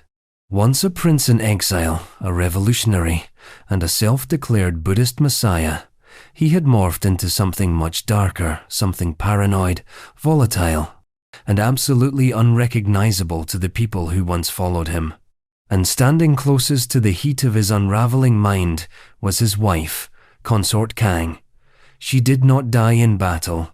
She did not fall in courtly intrigue. She was killed in a locked room by a man who called himself divine and wielded power like a furnace. If you want a fairy tale, this is not the story for you. Kung-ye came from royal blood. He was said to be an illegitimate son of King Hyeonan of Silla, one of the 3 kingdoms of Korea. His early life was marred by political chaos, loss, and exclusion. As a child, he was cast out of the Silla court, allegedly due to his illegitimate status, and raised by Buddhist monks, which might have produced a calm, reflective spiritual leader if not for the fact that the country was on fire. At the time, Korea was a patchwork of fractured kingdoms, decaying dynasties, and rebellious warlords. The unified Silla kingdom was weakening, peasants starved, governors rebelled. And in this collapsing vacuum, Kung Ye saw not tragedy, but opportunity. By the late 9th century, Kung Ye had joined the peasant revolts, then he led them. In a matter of years, he carved out a territory for himself, declared a new state Hugoguryo, or later Goguryeo, and crowned himself king. He wore the crown like it was penance. Dark, righteous, angry. At first, his rule had a revolutionary shine. He promoted Buddhist teachings, punished corrupt nobles, promised liberation from the decadent Silla court. He married Consort Kang during this period, likely as part of cementing his own status. She came from nobility, a symbol of order in his newly born regime. They had children, royal sons, a future. But power, especially in the hands of the traumatized, tends to eat itself. And Kung Ye, once a promising rebel king, began spiraling into madness. He proclaimed himself Maitreya, the future Buddha. Not metaphorically, he said he was the incarnation. He demanded worship. Courts became temples to his ego. Ministers had to bow, not just to the throne, but to his divinity. The gap between the man and the myth widened and then snapped. Soon, everyone was a potential traitor. Whispers began to replace advisors, executions replaced counsel, servants were killed for hesitating, generals disappeared. By the early 902nd, Kung Ye ruled by terror, convinced that betrayal lurked in every breath, not filled with praise. And then he turned his gaze on the one person who had always stood beside him, Consort Kang. No official record confirms what exactly triggered his suspicion. As with many despots, the accusation was never the point. Some say he suspected her of adultery. Others suggest it was palace gossip, whispered too loud. Maybe she spoke against his increasingly erratic behavior. Maybe she simply flinched when he screamed. Whatever the reason, Kung Ye was certain of her betrayal. And once he was certain, the punishment was not just swift, it was sadistic. He did not exile her. He did not imprison her. He did not even have her publicly executed as a lesson to others. Instead, he killed her in private along with their sons. And not with a blade, not poison, not strangulation, but with a glowing hot iron pestle. That detail appears in some of the older Korean annals and oral traditions, and it's almost too horrific to be true, which, in a way, makes it feel even more true. Because in the logic of tyrants, the punishment must always match the betrayal, not just in severity, but in spectacle. A pestle, heated until it glowed, used to beat or brand or burn. The line between symbolic and physical violence completely erased. It was not just a murder, it was a message. No one was safe, not even his wife, not even the blood of his own body. The aftermath came quickly. The military, once terrified but now galvanized, had seen enough. Later that same year, around 918 CE, 4 of Kung Ye's top generals staged a coup. They seized the capital, overthrew the self-declared Buddha king, and installed one of their own Wang Jian, the founder of what would become the Goryeo dynasty. Kung Ye was killed shortly after, likely by the very soldiers who once chanted his name. No mourning, no shrine. His regime was erased like a fever dream. But Consort Kang? Her story didn't vanish. It festered. For centuries, her death haunted Korean history. not because of the politics, but because of the intimacy of the violence. A woman accused, tortured, and destroyed by her own husband, not as a casualty of war, but as an act of private brutality. She was a queen, a mother. She trusted him, and he chose to kill her in a way that screamed guilt before any evidence was needed. The pestle became symbolic of madness, of tyranny, of the moment when love collapses under the weight of unchecked power. No trial, no defense, just fire and silence. But unlike many women whose deaths were softened by poetic eulogies or erased altogether, Consort Kang's death was remembered not for her role as consort, but for the horror of how she was destroyed. A warning, carved in the underside of legend, of what happens when absolute power meets private delusion. And just when you thought this gallery of horrors couldn't sink lower, we come to one last queen. A woman remembered as a schemer, an orchestrator, a cold-eyed killer, not of her own husband, but of his wife. Fredegund didn't need to be empress to rule. She just needed Xuanzong dead. Fredegund Merovingian, Queen of Neustria. To close this unholy parade of royal bloodshed, we end with someone who didn't just step over a dead body to reach the throne. She ordered the death, fluffed the cushion, and sat down while it was still warm. Fredegund, Queen of Neustria, didn't kill her own husband. That would have been too pedestrian. Instead, she helped kill his wife, then married him.